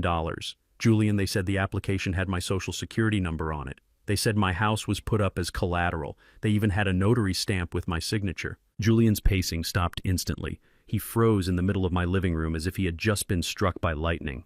The drunken rage evaporated from his face, replaced by a sudden paralyzing horror. The color drained from his cheeks. He stared at me, his mouth opening and closing without any sound coming out. I let a single tear roll down my cheek, playing the devastated, betrayed grandfather to absolute perfection. "I was so terrified, Julian." I continued, my voice cracking with fake emotion. "I thought identity thieves were trying to steal the house your mother and I built. I did not know what to do. So I did the only thing I could think of. I went straight to the police precinct. I sat down with a federal investigator. I filed a full police report for identity theft and massive financial fraud." Julian's knees actually buckled. He stumbled backward, hitting the wall and sliding down until he was sitting on the floor. He looked at me with eyes so full of sheer terror that they were practically bulging out of his skull. "You went to the police," Julian whispered, his voice trembling so violently he could barely form the words. "You filed a federal fraud report." I nodded, maintaining my fragile, innocent expression. "Yes, son." The investigator was very helpful. He said forging a signature for a $2 million bank loan is a severe federal felony. He said whoever did this is going to federal prison for a very long time. They already have the documents. They are tracing the notary right now. They asked me if I knew anyone who would want to steal from me, but I told them my son would never let anyone hurt me. Julian began to hyperventilate. He was clutching his chest, gasping for air. The reality of his situation was finally crashing down on him with the weight of a freight train. He was already facing SEC violations for his bankrupt company. But forging his father's signature and stealing an identity for a multi-million-dollar bank loan was a guaranteed, undeniable prison sentence. There was no clever lawyer who could save him from a forged notary stamp. The walls were closing in, and he knew he had absolutely nowhere to run. "Julian," I asked softly, leaning forward, "do you know who would do such a terrible thing to your old father?" He looked up at me. His arrogant pride was completely shattered. The man who had slapped me in front of a crowd of billionaires was now sitting in the dirt of my living room completely broken. He began to sob. Ugly, wet, pathetic tears streamed down his face. He crawled across the hardwood floor on his hands and knees, closing the distance between us until he was directly at my feet. He grabbed my knees, burying his face in my old denim jeans, weeping uncontrollably. "It was me," Julian screamed, his voice echoing in the quiet house filled with absolute desperation. "It was me, Dad. I did it. I forged your signature. I paid the notary to stamp the papers. I was desperate. The company was failing. Chloe was spending too much. I was going to lose everything. I just needed the $2 million to stay afloat. I did not mean to hurt you." I looked down at the top of his head. I did not move. I did not reach out to comfort him. I just sat there in the dark holding my glass of bourbon. "Dad, please," Julian begged, looking up at me with a face soaked in tears and snot. "You have to save me. You have to call the police right now. Tell them you were confused. Tell them you actually authorized the loan. Tell them you signed it yourself and forgot because of your memory. If you do not lie for me, they are going to arrest me. I will go to federal prison. They will take me away from Leo. Please, Dad. I am your son." I stared down into his terrified, pleading eyes. He was begging me to play the senile old fool one more time just to save his miserable life. He was begging me to protect him after he had tried to strip away my human rights and lock me in an asylum. I took a slow, deliberate sip of my bourbon. The ice clinked softly in the quiet room. "I am sorry, Julian," I whispered, my voice completely devoid of any emotion, cold and empty. "But you said it yourself just yesterday. I am losing my mind. My memory is completely gone. I do not think the police will believe a word I say." Julian let out a gut-wrenching wail of pure despair. He collapsed onto the floor, curling into a fetal position, sobbing into the hardwood. He was completely defeated. He had confessed to everything. He had admitted to the forgery, the bribery, and the fraud, screaming it at the top of his lungs in a desperate plea for mercy. He did not know that sitting quietly on the top shelf of the bookcase directly behind him, perfectly angled to capture his face and his voice, was a high-definition micro camera.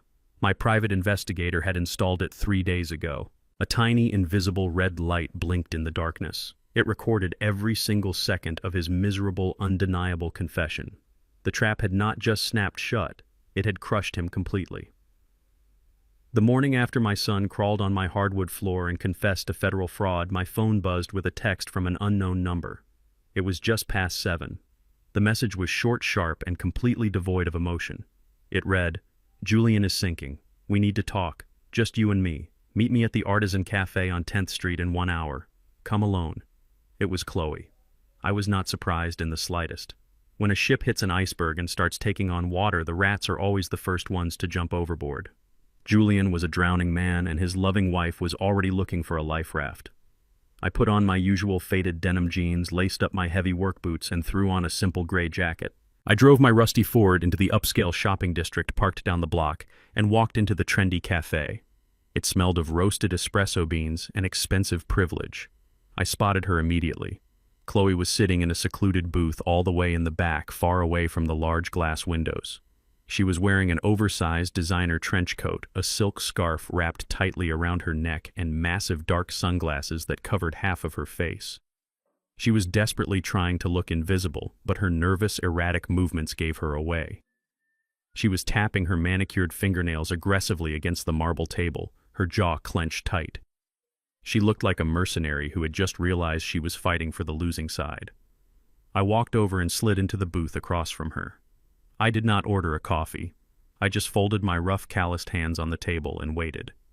I wanted her to speak first. I wanted to see exactly how deep the rot in her soul truly went. Chloe took off her sunglasses and looked at me. Her eyes were bloodshot, but there were no tears. She was not grieving the sudden collapse of her luxurious lifestyle. She was calculating. "Julian is ruined," Chloe said, cutting straight to the chase, her voice a low, venomous whisper. "The Securities and Exchange Commission agents raided his corporate office yesterday. All of his investors pulled out overnight. The bank called me this morning screaming about frozen accounts and a rejected $50,000 charity donation. I do not know how you managed to trigger a federal financial freeze, old man, but I know a sinking ship when I see one. My husband is going to federal prison, and I refuse to go down with him." I kept my face perfectly blank. I did not give her the satisfaction of a smile. "And what does any of this have to do with me, Chloe?" She leaned forward across the table, lowering her voice even further, her eyes darting around the cafe to make sure no one was listening. "It has everything to do with you, Cornelius. Tomorrow morning is the emergency family court hearing. Julian is going to stand before a judge and present Dr. Preston's medical evaluation. He is going to swear under oath that you are a violent, aggressive, senile old man who needs to be locked away in a psychiatric facility. And as his wife, I am supposed to take the witness stand and corroborate every single one of his lies." She paused, taking a slow sip of her overpriced latte, letting the threat hang in the air. "But I can make all your legal problems disappear," she said smoothly. "I am willing to offer you a mutually beneficial business arrangement." I tilted my head slightly. "I am listening." Chloe leaned even closer, her eyes gleaming with absolute unadulterated greed. "I want $500,000 in untraceable cash," she demanded, her tone completely clinical. "And I want you to sign the deed of the luxury mansion over to me free and clear of any trusts or holding companies." I stared at her, letting the silence stretch out. "You want $500,000 and a multi-million-dollar piece of real estate," I replied quietly. "And what exactly do I get in return for this generous payout?" "You get your life back," Chloe said, a wicked, triumphant smirk playing on her lips. "Give me what I want, and tomorrow at the hearing I will turn on Julian. I will take the witness stand and completely destroy him. I will tell the judge that the conservatorship was entirely his idea. I will testify that he forged the medical documents, that he bribed the doctor, and that he acted completely alone. I will hand him to the federal prosecutors on a silver platter." She took a deep breath, preparing to deliver her ultimate bargaining chip. "But that is not all, Cornelius. I know what you really care about. If you pay me the money and give me the house, I will completely surrender all my parental rights. I will give you full, uncontested legal custody of Leo. You get your grandson back permanently.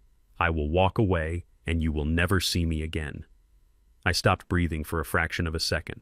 I sat frozen in the booth, staring at the woman sitting across from me. I had dealt with ruthless corporate sharks, corrupt city officials, and greedy land developers for over 40 years. But I had never in my entire life witnessed a level of pure sociopathic evil quite like this. She was casually selling her husband of 7 years to a federal penitentiary to save her own skin. But far worse than that, she was putting a literal price tag on her own 6-year-old child. She was willing to abandon the son she had carried in her womb, trade him like a piece of depreciating real estate just so she could walk away with a pile of cash and a free mansion. It was absolutely demonic. "You would really sell your own son," I whispered, my voice thick with a mixture of disgust and sorrow. "You would just hand Leo over for a payout." Chloe rolled her eyes and waved her manicured hand dismissively, clearly annoyed by my moral judgment. "Oh, spare me the emotional lecture, Cornelius. Leo loves you more than he loves me anyway. He will be perfectly fine living in your old rusty house.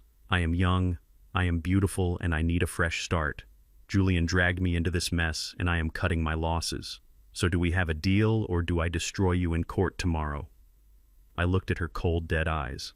I reached inside the inner pocket of my jacket. I did not pull out a checkbook. I did not pull out a contract. I pulled out a thick manila envelope and slid it across the marble table until it bumped against her coffee cup. "That is a very tempting offer, Chloe," I said smoothly, keeping my voice as calm as a frozen lake.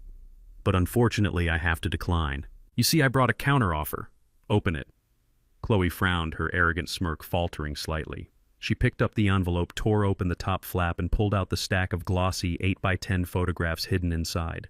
The moment her eyes focused on the first picture, the color drained completely out of her face. Her jaw dropped open. She quickly flipped to the second photo, then the third, her hands beginning to shake violently. The high-definition photographs were taken by my private investigator over the past 4 months. They showed Chloe in various states of undress with a deeply tanned, heavily muscled man, her personal fitness trainer. There were photos of them kissing passionately in the parking lot of an exclusive gym. There were photos of them walking hand in hand into high-end boutique hotels in the middle of the afternoon. But the photographs were not the lethal blow. The lethal blow was the spreadsheet stapled to the very back of the stack. "My forensic accountant is a very thorough man, Chloe," I whispered, leaning over the table, my voice dropping to a low, dangerous rumble. "He tracked every single dollar you spent on your romantic little afternoon getaways. You paid for those luxury hotel suites and those expensive dinners using the credit cards you fraudulently opened using my social security number. You financed your secret affair using money stolen directly from an elderly man. Chloe could not breathe.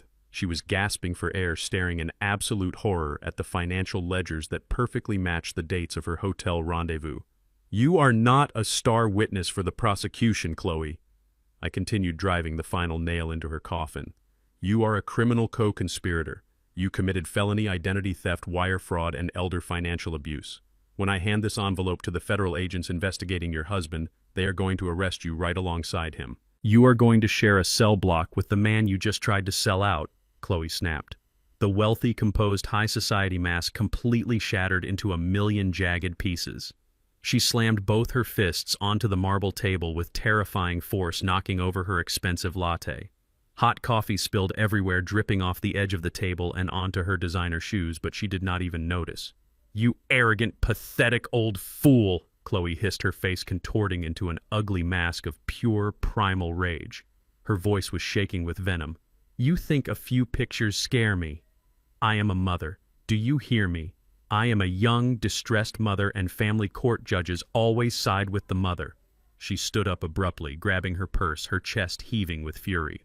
Tomorrow is the conservatorship hearing, she spat, pointing a shaking finger directly at my face. I am going to stand up in that courtroom. I am going to cry my eyes out, and I will swear under oath that you are a violent, deranged lunatic who tried to physically attack me. I will tell the judge you are a monster. I will destroy your life tomorrow morning, Cornelius. I will make sure you die, locked in a padded room, and I will take every single penny you own. She turned on her heel and stormed out of the cafe, practically kicking the glass door open in her blind rage. The other patrons in the coffee shop were staring in shocked silence. I did not move. I did not react to her screaming. I simply signaled, the barista paid for her spilled coffee, and walked back out to my truck. Chloe thought she was going to a standard family court hearing tomorrow. She had no idea she was walking straight into a legal slaughterhouse. The heavy oak doors of the county civil courthouse closed behind me with a loud thud that echoed through the marble hallway. It was Monday morning. The air conditioning inside the courtroom was freezing, but the cold I felt had nothing to do with the temperature.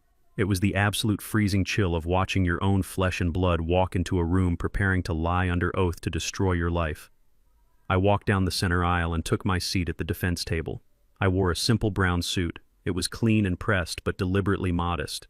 Sitting right next to me was Aisha. She looked like a lethal weapon wrapped in a tailored charcoal blazer. She was organizing her legal briefs with the calm precision of a sniper. A few moments later, Julian and Chloe walked through those same heavy oak doors. They had clearly spent the weekend rehearsing their roles. Julian was wearing a conservative dark suit, but his face was pale, and the dark circles under his eyes were impossible to hide. The crushing weight of his frozen bank accounts and his collapsing tech startup was eating him alive from the inside out. Chloe walked slightly behind him, playing the part of the exhausted, terrified mother to absolute perfection.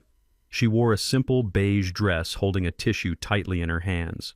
They were accompanied by a very expensive-looking lawyer named Mr. Vance, who carried a thick leather briefcase and walked with the arrogant swagger of a man who thought he was about to easily crush a helpless old victim. The bailiff announced the arrival of Judge Harrison. We all stood up as the older, stern-faced judge took his seat behind the high wooden bench. He adjusted his reading glasses and looked down at the paperwork in front of him. He sighed heavily, looking over at me with an expression of profound pity. It was the look you give to a dying dog. Julian and Chloe had done their jobs well. They had already poisoned the well before the trial even officially began. Judge Harrison banged his wooden gavel once and opened the floor to Julian's legal counsel. Mr. Vance stood up, buttoned his expensive suit jacket, and walked confidently to the center of the courtroom. He spoke with a smooth, theatrical voice designed to manipulate human emotion.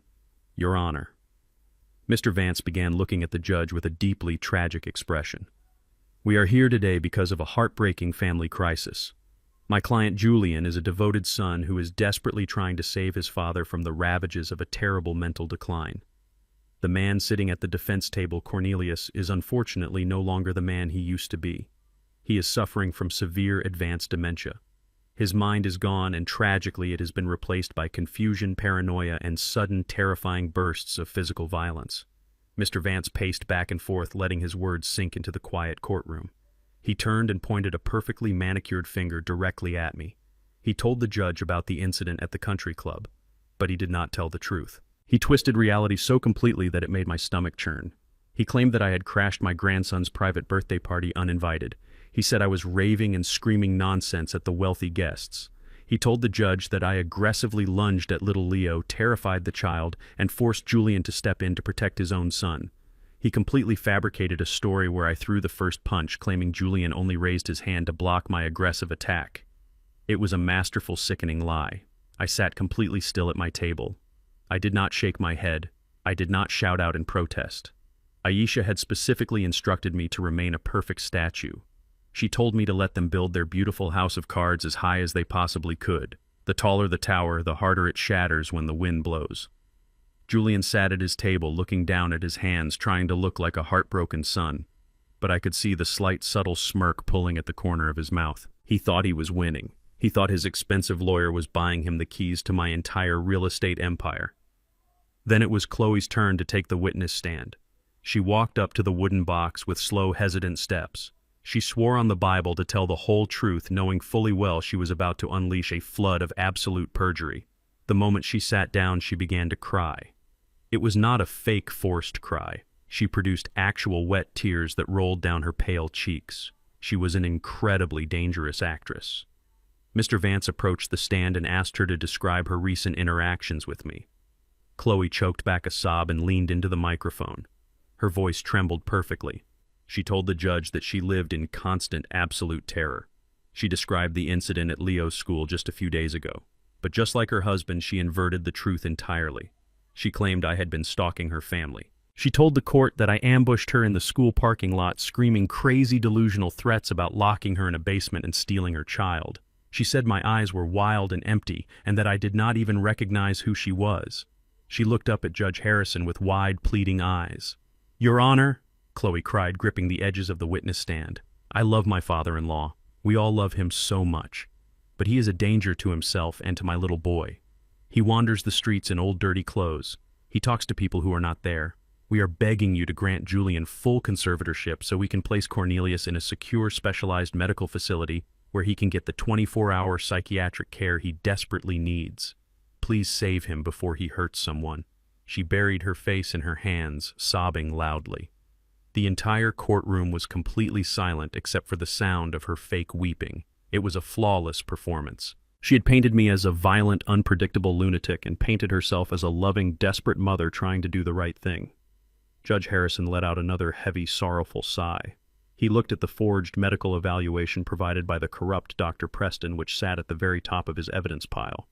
The fake medical document corroborated every single lie Chloe and Julian had just told.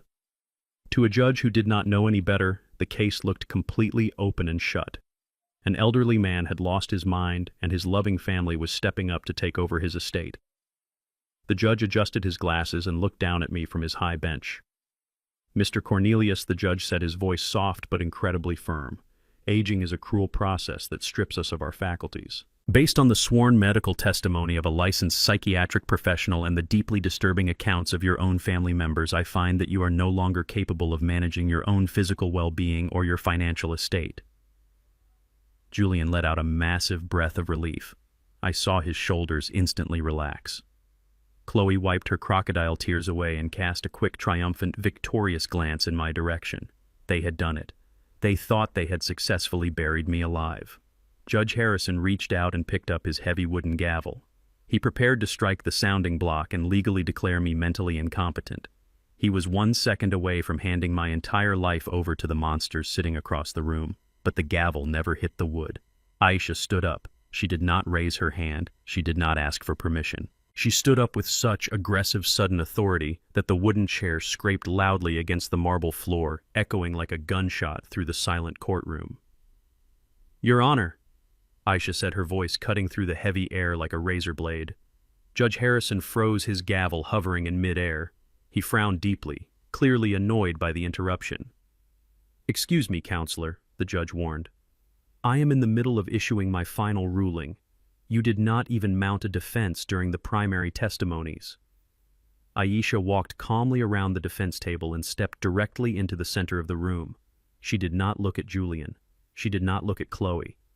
She kept her piercing gaze locked entirely on the judge. "We did not mount a defense, Your Honor, because we completely agree with one specific part of the petitioner's request," Aisha stated smoothly, projecting her voice so every single person in the gallery could hear her. "We agree that my client Cornelius should absolutely not be responsible for managing any financial assets belonging to his son Julian." The judge blinked in total confusion. Mr. Vance frowned, looking at Aisha as if she had suddenly lost her mind. Julian and Chloe exchanged a very fast, very nervous look. They did not understand what was happening. Why was my lawyer agreeing with them? "However, Your Honor," Aisha continued, her tone suddenly dropping into a cold, lethal register, "we agree for a very different reason. My client cannot manage Julian's financial estate because as of this morning, Julian has absolutely zero assets left to manage. His companies are bankrupt, his accounts are frozen by federal mandate. And more importantly, Your Honor, we strongly object to Julian acting as a legal conservator because as of 24 hours ago, he is the primary target of an active, ongoing criminal investigation by the Federal Bureau of Investigation." The word federal hung in the sterile courtroom air like a thick cloud of smoke. Judge Harrison slowly lowered his wooden gavel and stared at my lawyer with a look of absolute bewilderment. At the petitioner's table, Julian stopped breathing. His expensive lawyer, Mr. Vance, jumped to his feet so fast his chair tipped over and crashed onto the marble floor. He began shouting objections, demanding that Aisha be silenced, claiming her statements were outrageous and entirely irrelevant to a family court proceeding. But Aisha did not even blink. She stood her ground like a general on a battlefield and calmly asked the judge for permission to submit a series of newly acquired evidentiary exhibits. Judge Harrison ignored the frantic shouting of Julian's lawyer and nodded to Aisha, instructing her to proceed. Aisha walked over to the clerk's desk and handed over a small digital audio drive. She informed the court that under state law I was perfectly within my rights to record a conversation in which I was an active participant. She asked the judge to listen to an interaction that took place inside a cheap diner just a few days ago. The clerk connected the drive to the courtroom audio system. The crackling sound of the diner filled the vast room, followed by the undeniable crystal-clear voice of my daughter-in-law. The audio played Chloe hissing her venomous threats. "Sign it, old man, or you will never see Leo again. I will tell them you are violent. I will say you are losing your mind. I will get a permanent restraining order." Then Julian's voice echoed from the speakers, angrily demanding that I sign a massive stack of papers in front of a corrupt notary. The silence in the courtroom was suffocating. Every single person in the gallery was staring at Chloe. The elegant, devoted mother she had pretended to be just 5 minutes ago completely vanished. She shrank down into her chair, pulling her arms tightly around herself as if trying to physically disappear. Mr. Vance stared at his own clients with his mouth slightly open, realizing for the first time that he had been hired by absolute monsters. But Aisha was just getting started. She approached the bench and handed a thick bound folder directly to Judge Harrison. She told him to open the first tab. She explained that the medical evaluation sitting on his desk, the very document he almost used to strip away my human rights, was a purchased fabrication. Aisha read aloud the banking traces that proved Julian wired $20,000 to Dr. Preston just 1 hour before the fake diagnosis was signed. Then she read the printed emails from Chloe's personal account. Her sharp voice filled the room as she recited Chloe's exact instructions to the doctor, detailing exactly how to invent my symptoms of dementia and violent paranoia. Judge Harrison's face began to change. The soft, compassionate expression he had worn all morning melted away. His jaw tightened and his cheeks turned a deep, furious red. "A judge despises nothing more than someone attempting to use his courtroom as a weapon to commit a crime." He glared down at Julian and Chloe with a look of pure, righteous disgust. Mr. Vance tried to speak. He stammered, trying to formulate a defense, claiming the emails could have been hacked or the wire transfer misunderstood. But his voice lacked any real conviction. He was a smart lawyer, and he knew a sinking ship when he was standing on one. Aisha did not give them a single second to breathe. She signaled her assistant, who brought out a laptop and connected it to the large monitor facing the judge's bench. She told the court that they had heard my family threaten me, but now they needed to see the truth behind their motivations. She played the hidden camera footage from my living room. The screen lit up, showing the dark interior of my house at midnight. The video showed Julian kicking my front door open, stumbling into the room smelling of alcohol and sheer panic. The courtroom watched in absolute silence as my arrogant son, the man who had just sworn under oath that I was a danger to society, dropped to his knees on my hardwood floor. The audio was flawless. Julian's desperate sobbing voice echoed off the courtroom walls. "It was me, Dad. I did it. I forged your signature. I paid the notary to stamp the papers. I was desperate. The company was failing. I was going to lose everything. I just needed the $2 million to stay afloat." I watched Julian as his midnight confession played for the entire court to see. He had his hands pressed hard against his face, hiding his eyes. His shoulders were shaking violently. The high society executive was completely gone, leaving only a terrified criminal exposed to the harsh light of justice. Chloe looked at him with absolute hatred, realizing that his careless breakdown had provided the final nail in their legal coffin. Aisha closed the laptop and delivered the final devastating blow. She handed one last set of financial documents to the judge. She explained that Julian did not just try to steal $2 million from a bank using my identity. She showed the judge the bank statements proving that Julian had systematically drained the educational trust fund I had set up for my 6-year-old grandson. She then pointed out the credit card statements showing Chloe opening fraudulent accounts in my name to fund luxury vacations and expensive hotel suites for her afternoon affairs. I looked at Chloe as Aisha mentioned the hotel suites. Her face went entirely pale. She knew I had the pictures of her fitness trainer, but she never thought I would enter them into the public court record. Her perfect suburban wife persona was completely shattered into pieces. Mr. Vance quietly began packing his leather briefcase. He did not object anymore. He did not try to defend them. He was mentally preparing to withdraw as their legal counsel the second the hearing adjourned. Judge Harrison took a long, deep breath and took off his reading glasses. He looked down at the pile of undeniable ironclad evidence in front of him. When he finally spoke, his voice was low, trembling with an intense, barely contained fury. "In my 25 years on the bench, I have seen many terrible things," Judge Harrison said, his eyes locked fiercely on Julian and Chloe. "But I have never in my entire career witnessed a more despicable, cold-blooded, and highly orchestrated campaign of elder abuse. You came into my courtroom, swore an oath to God, and attempted to use the authority of the justice system to bury an innocent man alive, simply to cover up your own financial crimes and pathetic greed. You are an absolute disgrace." The judge picked up his heavy wooden gavel and gripped it tightly. "I am dismissing this petition for conservatorship with extreme prejudice," Judge Harrison announced, his voice booming through the room. "But I am not stopping there. Based on the overwhelming evidence of financial fraud and criminal extortion presented today, I am issuing an immediate emergency injunction. Effective as of this exact second, I am ordering the total freezing of all personal and corporate bank accounts belonging to Julian and Chloe. Furthermore, I am directing the court bailiff to immediately transfer all exhibits presented today directly to the district attorney's office and the federal authorities currently investigating your commercial activities. You will not touch a single penny, and you will not leave this jurisdiction." The gavel slammed down onto the wooden block with a loud cracking sound that signaled the absolute end of their reign of terror. Julian let out a breathless, hollow gasp. His legs gave out completely, and he collapsed forward onto the heavy defense table, burying his face in his arms. He was shaking uncontrollably, sobbing as the absolute reality of his situation crashed down upon him. He had no money left. He had no companies left. His wife hated him, and federal prison was waiting for him. He realized in that agonizing moment that every single door was locked, every escape route was permanently sealed, and his entire life was completely over.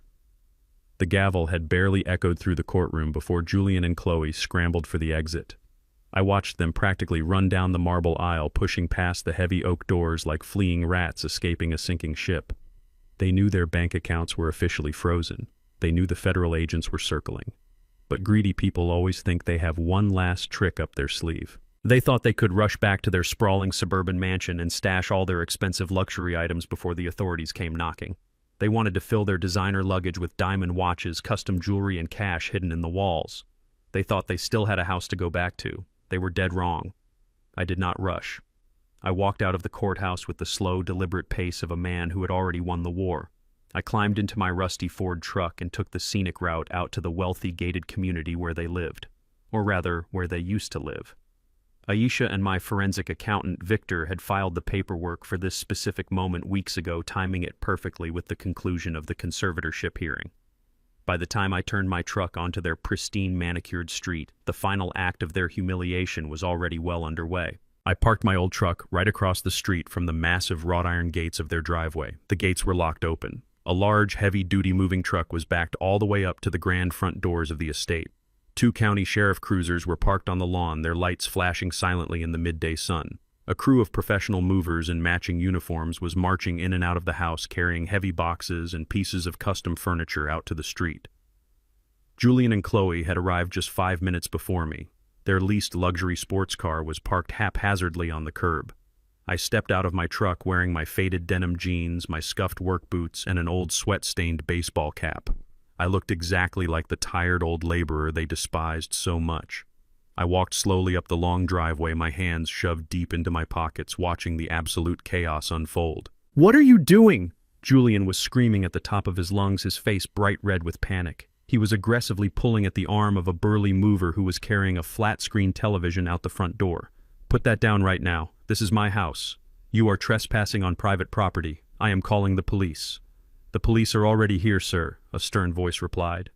A large county sheriff stepped off the grand porch, resting his hand casually on his utility belt.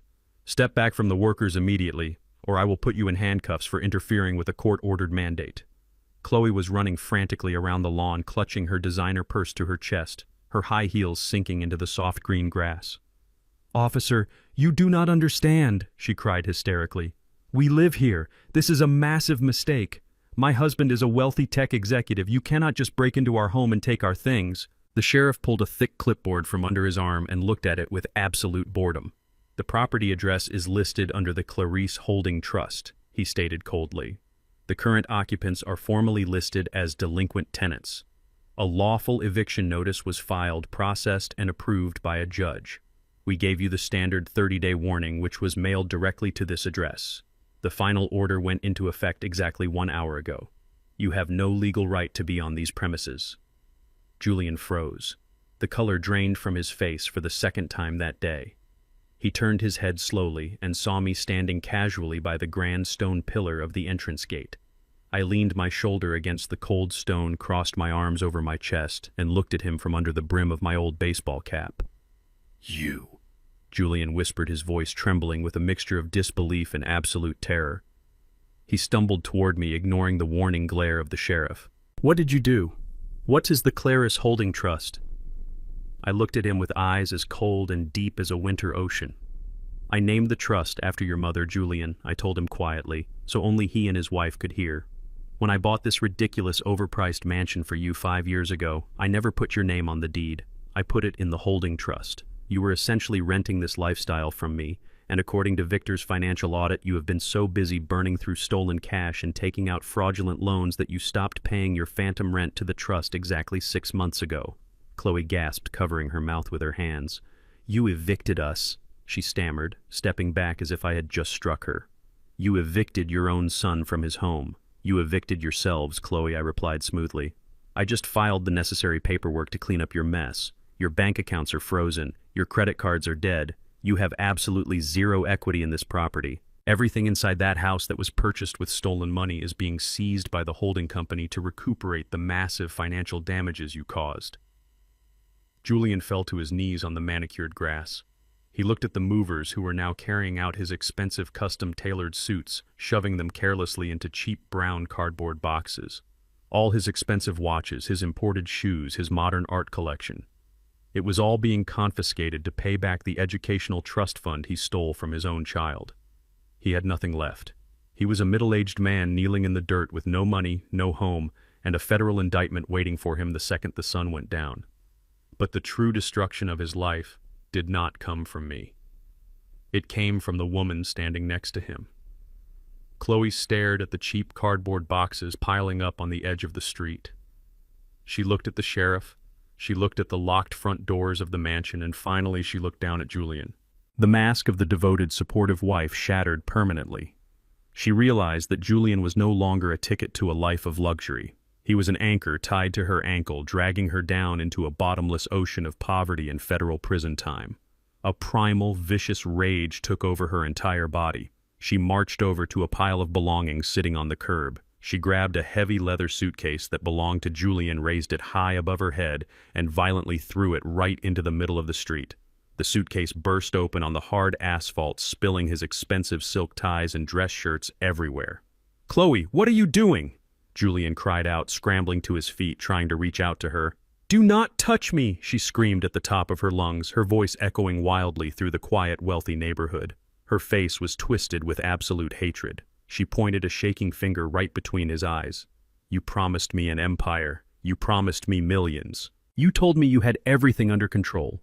You said he was just a stupid, senile old man. You said taking his money would be easy. Chloe, please, we can fix this." Julian begged, tears streaming down his face as he reached for her hand.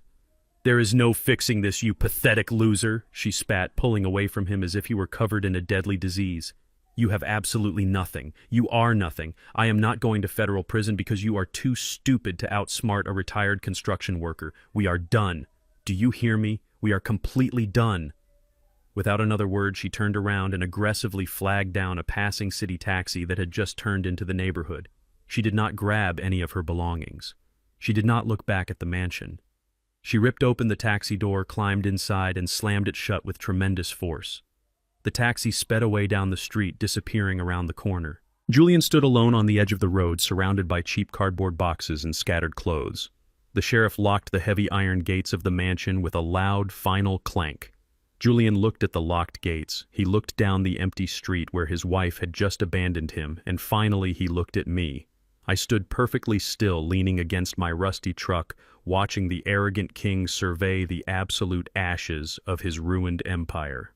My own son slapped me across the face at my grandson's 6th birthday party. He looked at my worn-out flannel shirt, threw my handmade gift to the floor, and screamed that I was an embarrassment. He thought he was putting a foolish, broke old man in his place. He had no idea that the very ground he was standing on, the club, his house, his entire life, belonged to me. 1 week later, a federal judge took absolutely everything he owned. I am Cornelius, 73 years old, and before I tell you exactly how I dismantled my son's arrogant life, let me know where you are watching from in the comments below. Hit like and subscribe if you believe that disrespecting the people who built you up should come with a heavy price. Now let me take you back to the day my family made the biggest mistake of their miserable lives.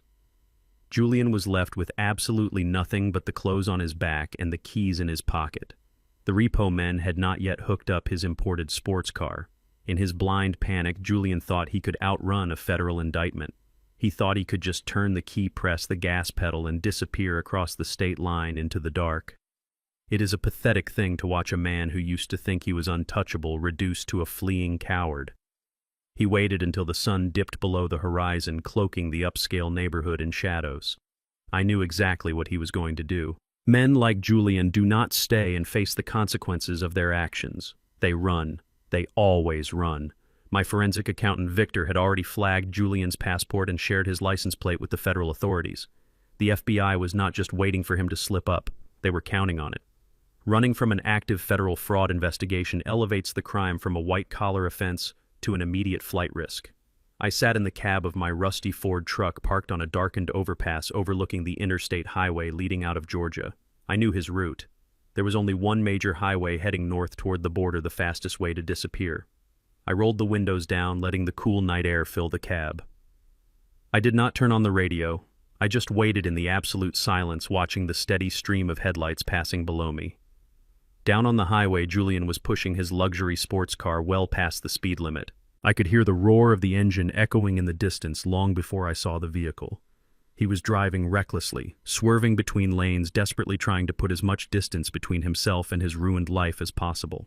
He had no money for gas. He had no credit cards that worked. He probably thought he could sell the stolen car for cash in another state. He was completely delusional. Suddenly, the dark highway erupted into a blinding spectacle of flashing red and blue lights. They did not come from behind him. They came from everywhere. 3 unmarked black tactical vehicles merged seamlessly onto the highway from a hidden access ramp, immediately boxing Julian's sports car in on all sides. A heavily armored state patrol cruiser pulled out directly in front of him, forcing him to slam on the brakes. The screech of his expensive tires echoed through the quiet night air, leaving long black skid marks across the asphalt. Julian was completely trapped. The federal agents executed a textbook tactical block. There was nowhere for him to turn. There was nowhere left to run. I watched from the overpass, resting my forearms against the steering wheel of my truck. I had a perfect view of the entire scene unfolding below. The doors of the black tactical vehicles flew open. More than a dozen heavily armed federal agents poured out onto the highway. They were wearing thick bulletproof vests with the letters FBI printed in bold yellow across their chests. They drew their weapons and pointed them directly at the windshield of Julian's luxury car. Their voices boomed through heavy megaphones, cutting through the night air with absolute authority. They ordered him to turn off the engine, throw the keys out the window, and step out of the vehicle with his hands raised high in the air. For a long, agonizing moment, the sports car did not move. I could easily imagine the sheer paralyzing terror gripping my son inside that leather interior. He was a man who had never faced a real consequence in his entire privileged life. He was used to buying his way out of trouble, manipulating people with his money, and relying on his mother and me to clean up his messes. Now he was staring down the barrel of federal justice, and no amount of arrogance could save him. Slowly, the driver's side door opened. Julian stepped out onto the highway. His expensive suit was wrinkled and stained with sweat. His hands were shaking violently as he raised them above his head. He looked so incredibly small, stripped of all his unearned power and fake wealth. The federal agents did not treat him like a high society tech executive. They treated him like the fleeing criminal he was. Two massive agents rushed forward, grabbing him roughly by the arms. They spun him around with aggressive force and slammed him face down onto the hood of his own luxury sports car. The impact knocked the wind out of him. Julian let out a pathetic, breathless gasp as his cheek was pressed hard against the cold metal. An older federal agent stepped forward, pulled out a pair of heavy steel handcuffs, and forcefully wrenched Julian's arms behind his back. The sharp metallic click of the cuffs locking around his wrists echoed like a final judgment. "You are under federal arrest," the lead agent announced, his voice carrying clearly up to my vantage point. "You are being charged with multiple counts of wire fraud, aggravated identity theft, and conspiracy to defraud a financial institution. You have the right to remain silent. I strongly suggest you use it." Julian was sobbing now. I could see his shoulders heaving as the agents patted him down, emptying his pockets. They treated him with the cold, clinical efficiency reserved for common thieves. They pulled him off the hood of the car and dragged him toward the back of an armored transport van. As they were walking him away, Julian stopped struggling for a fraction of a second. He turned his head and looked up toward the dark overpass. I do not know if he actually saw my rusty Ford truck parked in the shadows, or if he just felt the weight of my gaze staring down at him.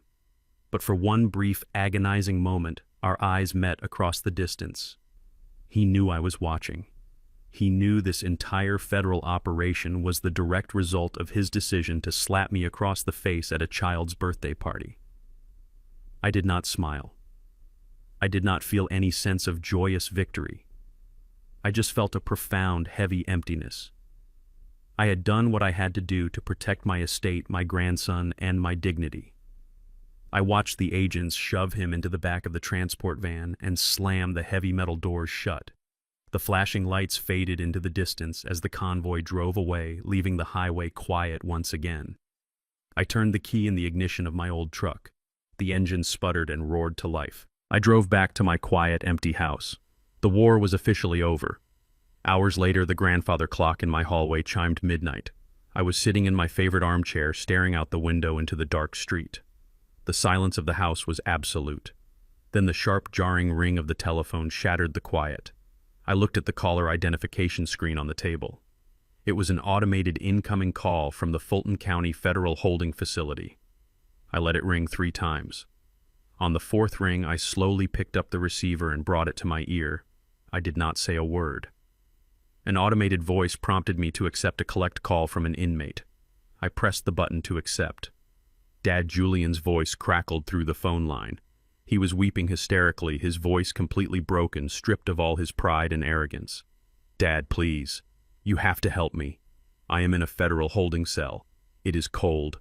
I am terrified. They are denying me standard bail because they say I am a massive flight risk. But the lawyer said if you come down here and sign a surety bond against your property, they will let me out. Please, Dad, I am begging you. Do not leave me in here. I am your son. I am so sorry. I will do anything. Just please post my bail." I sat perfectly still in the darkness of my living room. I listened to his desperate, pathetic sobbing. I thought about the wooden horse he had thrown on the floor. I thought about the slap that echoed across the country club ballroom. I thought about how he tried to have me locked away in an asylum just to steal the money I had worked my entire life to build. I held the phone to my ear. I remained completely silent for 1 second, 2 seconds, 3 seconds. Then, without uttering a single word, I reached forward and firmly hung up the phone. The morning after Julian was locked inside a federal holding cell, I received a phone call from my lead attorney, Aisha. The news she delivered did not surprise me in the slightest. Rats, as I have learned over my 73 years on this earth, will always abandon a sinking ship. Chloe had fled. The moment she realized that throwing Julian under the bus would not save her from federal conspiracy charges, she panicked. She knew the authorities were drafting subpoenas for her involvement in the fraudulent credit cards and the forged medical documents. Instead of facing the music, she packed her most expensive designer bags, drove to the international terminal at the airport, and boarded a red-eye flight to Europe. She ran away to save her own miserable skin. But what made my blood boil, what truly demonstrated the absolute darkness inside that woman's soul, was what she left behind. She did not take her 6-year-old son with her. She did not even say a proper goodbye. She dumped Leo at the house of a casual acquaintance from her high society country club, claiming she had to leave for an emergency corporate retreat. She abandoned her own flesh and blood like a piece of heavy luggage she did not want to carry through customs. I did not waste a single second. I told Aisha to bypass standard family court procedures and file an emergency ex parte motion for immediate temporary custody. With Julian sitting in a federal penitentiary and Chloe fleeing the jurisdiction to evade federal warrants, the judge signed the custody order in less than 15 minutes. I climbed into my rusty Ford truck and drove to the affluent northern suburbs. I pulled up to a massive, sterile-looking modern mansion surrounded by high walls.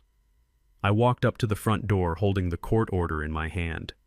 A woman in expensive yoga clothes answered the door, looking deeply annoyed. She complained that Chloe had not answered her phone all morning and that she had a massage appointment she was going to miss because she was stuck watching someone else's kid.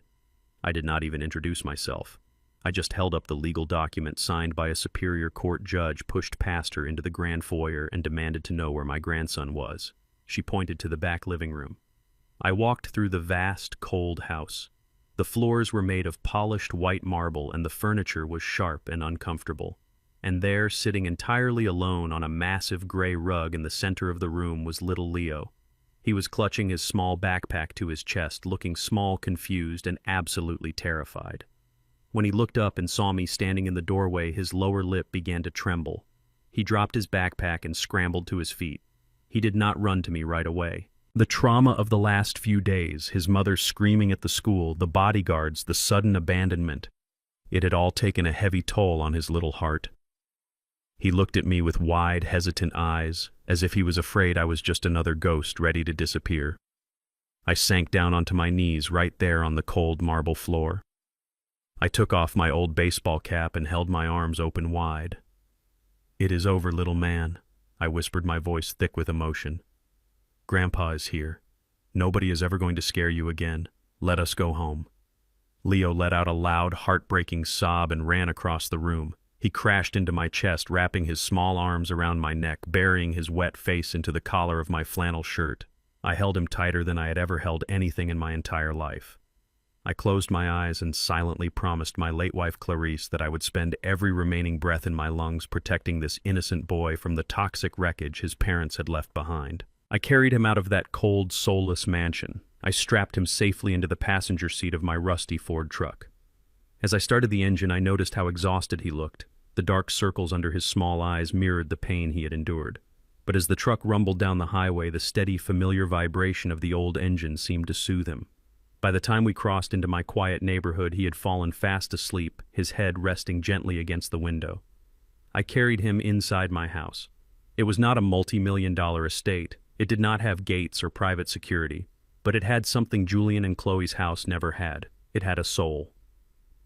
As soon as we walked through the front door, the warm, comforting atmosphere of the old house embraced us. Even though Clarice had been gone for years, the house still carried the faint, sweet aroma of vanilla cinnamon and old oak. It smelled exactly like the Sunday mornings when she used to bake fresh bread for the neighborhood. It was the scent of safety. It was the scent of unconditional love. I laid Leo down gently on the soft couch in the living room and draped a thick woven blanket over him. I sat in my old leather armchair and just watched him sleep. For the first time in what felt like a lifetime, the heavy burden of anger and vengeance lifted from my shoulders. The war was over. The empire had been purged of its rot. Now the only thing left to do was rebuild. Hours later, the sun began to set, casting a warm golden light through the living room windows. Leo slowly blinked his eyes open. He sat up, rubbing his face, looking around the cozy room. He saw me sitting in the chair, and a small, tentative smile crossed his face. He felt safe. He knew he was exactly where he belonged. I stood up and walked over to the hall closet. I reached up to the top shelf and pulled down a battered cardboard box. It was the same box I had carried into the Oak Ridge Country Club a week ago. I brought it over to the coffee table and sat down next to him. "I have something for you, Leo," I said softly. "I know your birthday party was ruined, and I am so sorry for that, but I still want you to have your present." I opened the top of the cardboard box and pulled out the wooden horse. I had spent hours the night before carefully gluing and sanding the leg that Julian had violently broken off. You could barely see the crack in the wood. It was mended solid and whole again, just like our family was going to be. Leo gasped, his eyes lighting up with genuine joy. He took the wooden horse in his small hands, running his fingers over the smooth, polished wood. He hugged it tightly to his chest.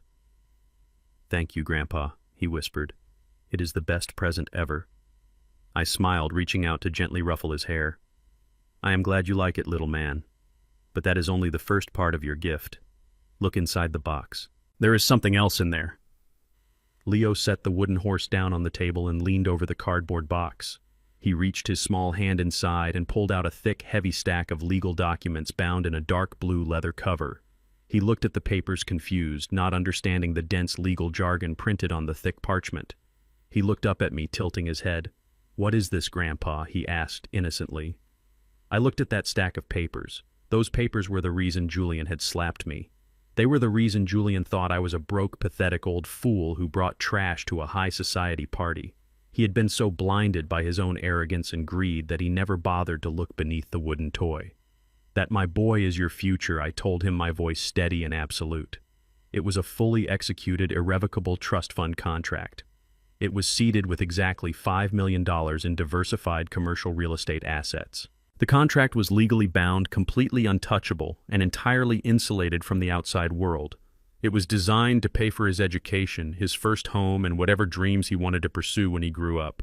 Julian had thrown that box onto the marble floor.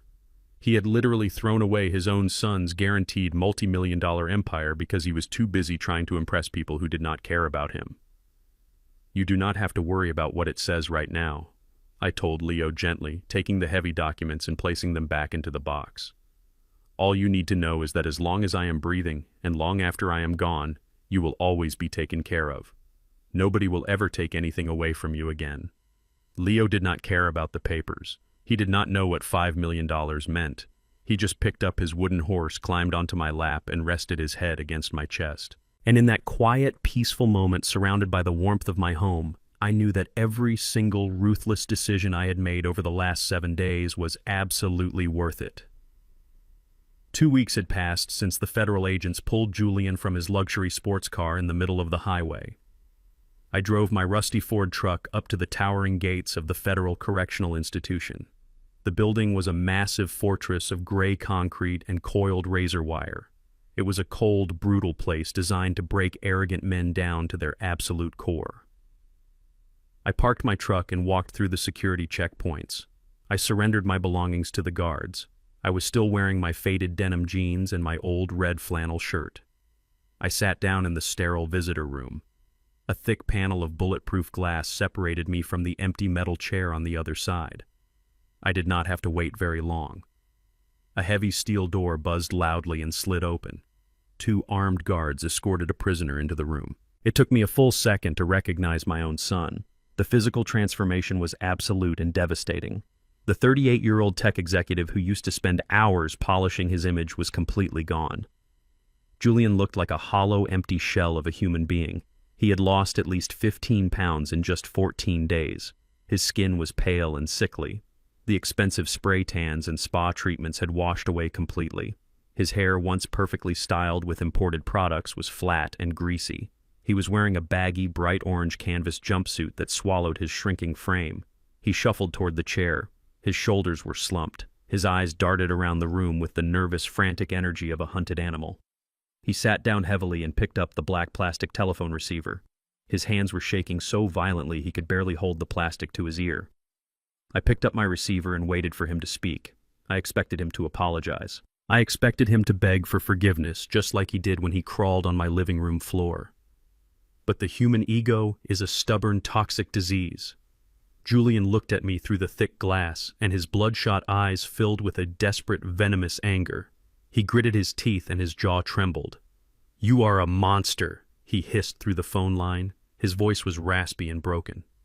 "You did this to me. You destroyed my company. You took my house. You took my wife. Chloe abandoned me and fled the country because of you. You left me in here to rot like an animal. What kind of father does this to his own flesh and blood? You are cold-blooded. You have absolutely no heart." I listened to his pathetic accusations without changing a single muscle in my face. I did not raise my voice. I did not show an ounce of anger or sorrow. The time for emotional reactions had passed a long time ago. "I did not put you in that orange jumpsuit, Julian," I said. My voice was steady and flat. "Your greed put you in that jumpsuit. Your arrogance locked that steel door behind you. You stole from your own son. You forged legal documents. You tried to throw me into a psychiatric ward so you could steal the money I worked my entire life to build. I simply stopped being your victim." Julian pressed his forehead against the cold glass. He was breathing heavily. His breath fogged up the thick pain. "I just needed a little more time," he cried. The anger suddenly dissolved into pathetic desperation. "If you had just given me the money, I could have fixed the business. I could have paid everything back. We could have been a normal family. But you chose your hidden money over your own son." I looked at him with a profound, chilling calmness. I leaned closer to the glass so he could hear every single syllable clearly. "You slapped me in public because you thought I was weak," I told him. Every word dropped from my mouth like a heavy stone. "You sit in this prison today because you thought you were smarter than me. You thought power was the imported car you drove. You thought power was the tailored suits you wore and the country club memberships you bought with stolen money. But you were wrong, Julian. True power does not lie in the car you drive. True power lies in your ability to control your own greed." Julian stared at me. His eyes grew wide and vacant as my words began to strike the core of his shattered reality. "You thought I was a broke old man because I wore flannel shirts and drove a rusty truck," I continued. My voice echoed through the quiet receiver. "You were so blinded by the shiny illusions of wealth that you never bothered to look beneath the surface. You threw away a wooden horse at your son's birthday party because you thought it was cheap garbage. You threw it on the floor to humiliate me. You did not know that sitting at the very bottom of that cardboard box was an irrevocable trust fund contract. It was a legally binding document guaranteeing $5 million in diversified commercial real estate. It was your son's future completely secured, and I was ready to give you the world, Julian. I was ready to hand you the keys to a quiet, massive empire. All you had to do was be a decent man. All you had to do was be a father. But you chose to be a thief." The blood drained completely from Julian's face. His lips parted, but no sound came out. The realization of what he had actually done hit him with the devastating force of a speeding train. He had literally held $5 million in his hands. He had held a lifetime of financial security and generational wealth freely given by a father who loved him. And he had thrown it onto a marble floor because it did not look expensive enough for his wealthy friends to see. The cognitive dissonance snapped his mind in half. He realized in that agonizing, breathless second that all his scheming and all his forgery and all his ruthless betrayals were completely unnecessary. He had destroyed his entire existence, his marriage, his reputation, and his freedom for absolutely nothing. Julian let out a guttural, suffocating gasp. The black plastic telephone receiver slipped from his trembling fingers. It fell and dangled from its short metal cord, swinging gently against the glass wall. His knees gave out beneath the metal table. He collapsed forward, burying his face into his arms against the hard surface of the visitor counter. His shoulders heaved violently as he began to sob uncontrollably. It was not a cry of anger. It was not a cry of fear. It was the absolute devastating wail of a man whose soul had just been crushed by the tremendous weight of his own profound stupidity. He cried endlessly as the terrible truth washed over him. He realized he had traded a father who was willing to give him the entire world for a pathetic mirage of wealth that evaporated into thin air in exactly 1 week. I sat on the wooden dock watching the morning mist roll slowly across the quiet waters of the lake. The air smelled of pine needles and damp earth. It was a crisp, cool morning just a few months after the storm that had completely ripped my family apart. Parked on the dirt road behind the cabin was my rusty Ford truck. It looked exactly the same as it always did. I looked exactly the same too. I still wore my faded denim jeans and my heavy work boots. But the world around me had profoundly changed. Sitting right next to me on the edge of the dock with his little legs dangling over the water was my grandson Leo. He was holding a small red fishing rod, keeping his eyes fixed intently on the red and white bobber floating on the calm surface of the lake. Sitting safely inside his open tackle box, right next to the extra fishing hooks, was the wooden horse I had carved for him. He never went anywhere without it. The deep, ugly crack in its wooden leg was still visible, but it was glued back together solid and strong. It was a daily reminder that broken things can be fixed if you handle them with care and patience. The dark, heavy circles under Leo's eyes were completely gone. The terrifying memories of his mother screaming in the school courtyard and abandoning him in a cold, empty house had slowly begun to fade away. They were replaced by the simple, innocent joys of childhood. He spent his days learning how to skip stones across the water, planting vegetables in the backyard, and helping me sand down rough pieces of oak in my workshop. He was learning the value of hard work. He was learning that true safety does not come from living behind the iron gates of a multi-million-dollar mansion. It comes from knowing that the person sitting next to you will never abandon you no matter how hard things get. I looked out across the vast expanse of the lake and let out a long, deep breath. The heavy, suffocating burden I had carried for months was finally gone. The legal fallout from my son's arrogant greed had been absolute and devastating. Julian did not even try to fight the federal charges in a trial. Once his high-priced defense attorney saw the mountain of undeniable evidence Aisha and Victor had compiled, they advised him to surrender completely. Julian accepted a federal plea deal. He was sentenced to 15 years in a maximum security penitentiary without the possibility of early parole. He will be an old, broken man by the time he ever walks out of those concrete walls. Chloe did not fare any better. She thought she could outrun a federal indictment by hiding in a luxury villa overseas, but the authorities do not forgive wire fraud and identity theft. Federal agents tracked her fraudulent credit card usage straight to a boutique hotel in Europe. She was arrested by international authorities, held in a foreign detention center, and unceremoniously extradited back to the United States in handcuffs. She is currently awaiting trial, and she is facing a very long sentence in a federal women's prison. The sprawling suburban mansion they used to live in was sold to a lovely young family. The imported sports cars and the designer wardrobes were auctioned off by the federal government to pay down the massive mountain of debt they left behind. Their entire fake empire of smoke and mirrors was completely erased from the face of the earth. But my empire, the real empire built on decades of blood, sweat, and poured concrete, was stronger than it had ever been. Aisha and Victor came out to the lake cabin a few weeks ago with a new stack of legal documents. I did not hesitate to sign them. I permanently restructured the entire master holding company and the Clarice Trust Fund. I took the millions of dollars that Julian and Chloe had tried to steal, and I redirected every single penny of it. My commercial real estate empire now funds a massive educational charity foundation. The profits from those downtown high-rises and suburban shopping centers do not buy imported sports cars anymore. They buy college scholarships for underprivileged kids in the inner cities of Atlanta and Chicago. They buy textbooks and computers for children who actually know what it means to struggle. They fund vocational schools for young men and women who want to learn how to build things with their own two hands. I took the toxic, ugly greed of my son and I turned it into a foundation that will help thousands of children build a real, honest future. That is the true legacy of my late wife, Clarice. That is the kind of wealth that actually means something. Leo tugged on my sleeve, pointing excitedly at his fishing rod. The red and white bobber was dipping violently beneath the surface of the dark water. I smiled and placed my large, calloused hands over his small fingers, teaching him how to slowly reel in the line. I told him not to rush. I told him that if you pull too hard and too fast, you will snap the line and lose everything. You have to be patient, I whispered to him. You have to let the fish tire itself out, and then you bring it home gently. Leo nodded, his eyes wide with focus and determination. He turned the small handle of the reel with steady, measured movements, just like I taught him. A few moments later, a small silver fish breached the surface of the water, splashing in the morning sun. Leo's face lit up with absolute pure joy. He looked at me with a brilliant, proud smile. I patted him on the back and told him he did a perfect job. We released the small fish back into the lake, watching it swim away into the deep water. Leo leaned his head against my arm, swinging his legs over the edge of the wooden dock. The morning sun was warm against our skin. The world was quiet and still.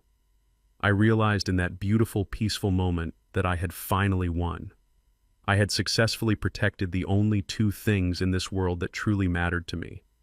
I protected my grandson's future, and I protected my own peace. Life is full of hard, cruel lessons, but the most important ones are often learned in the quiet aftermath of a massive storm. Power is never about the volume of your voice or the price tag on your clothes. True power is rooted in patience and observation. Greed blinds people, making them underestimate the quiet strength of those who built their foundation from the ground up. When family replaces loyalty with transaction, they strip away their own safety net. Revenge isn't about matching cruelty with cruelty.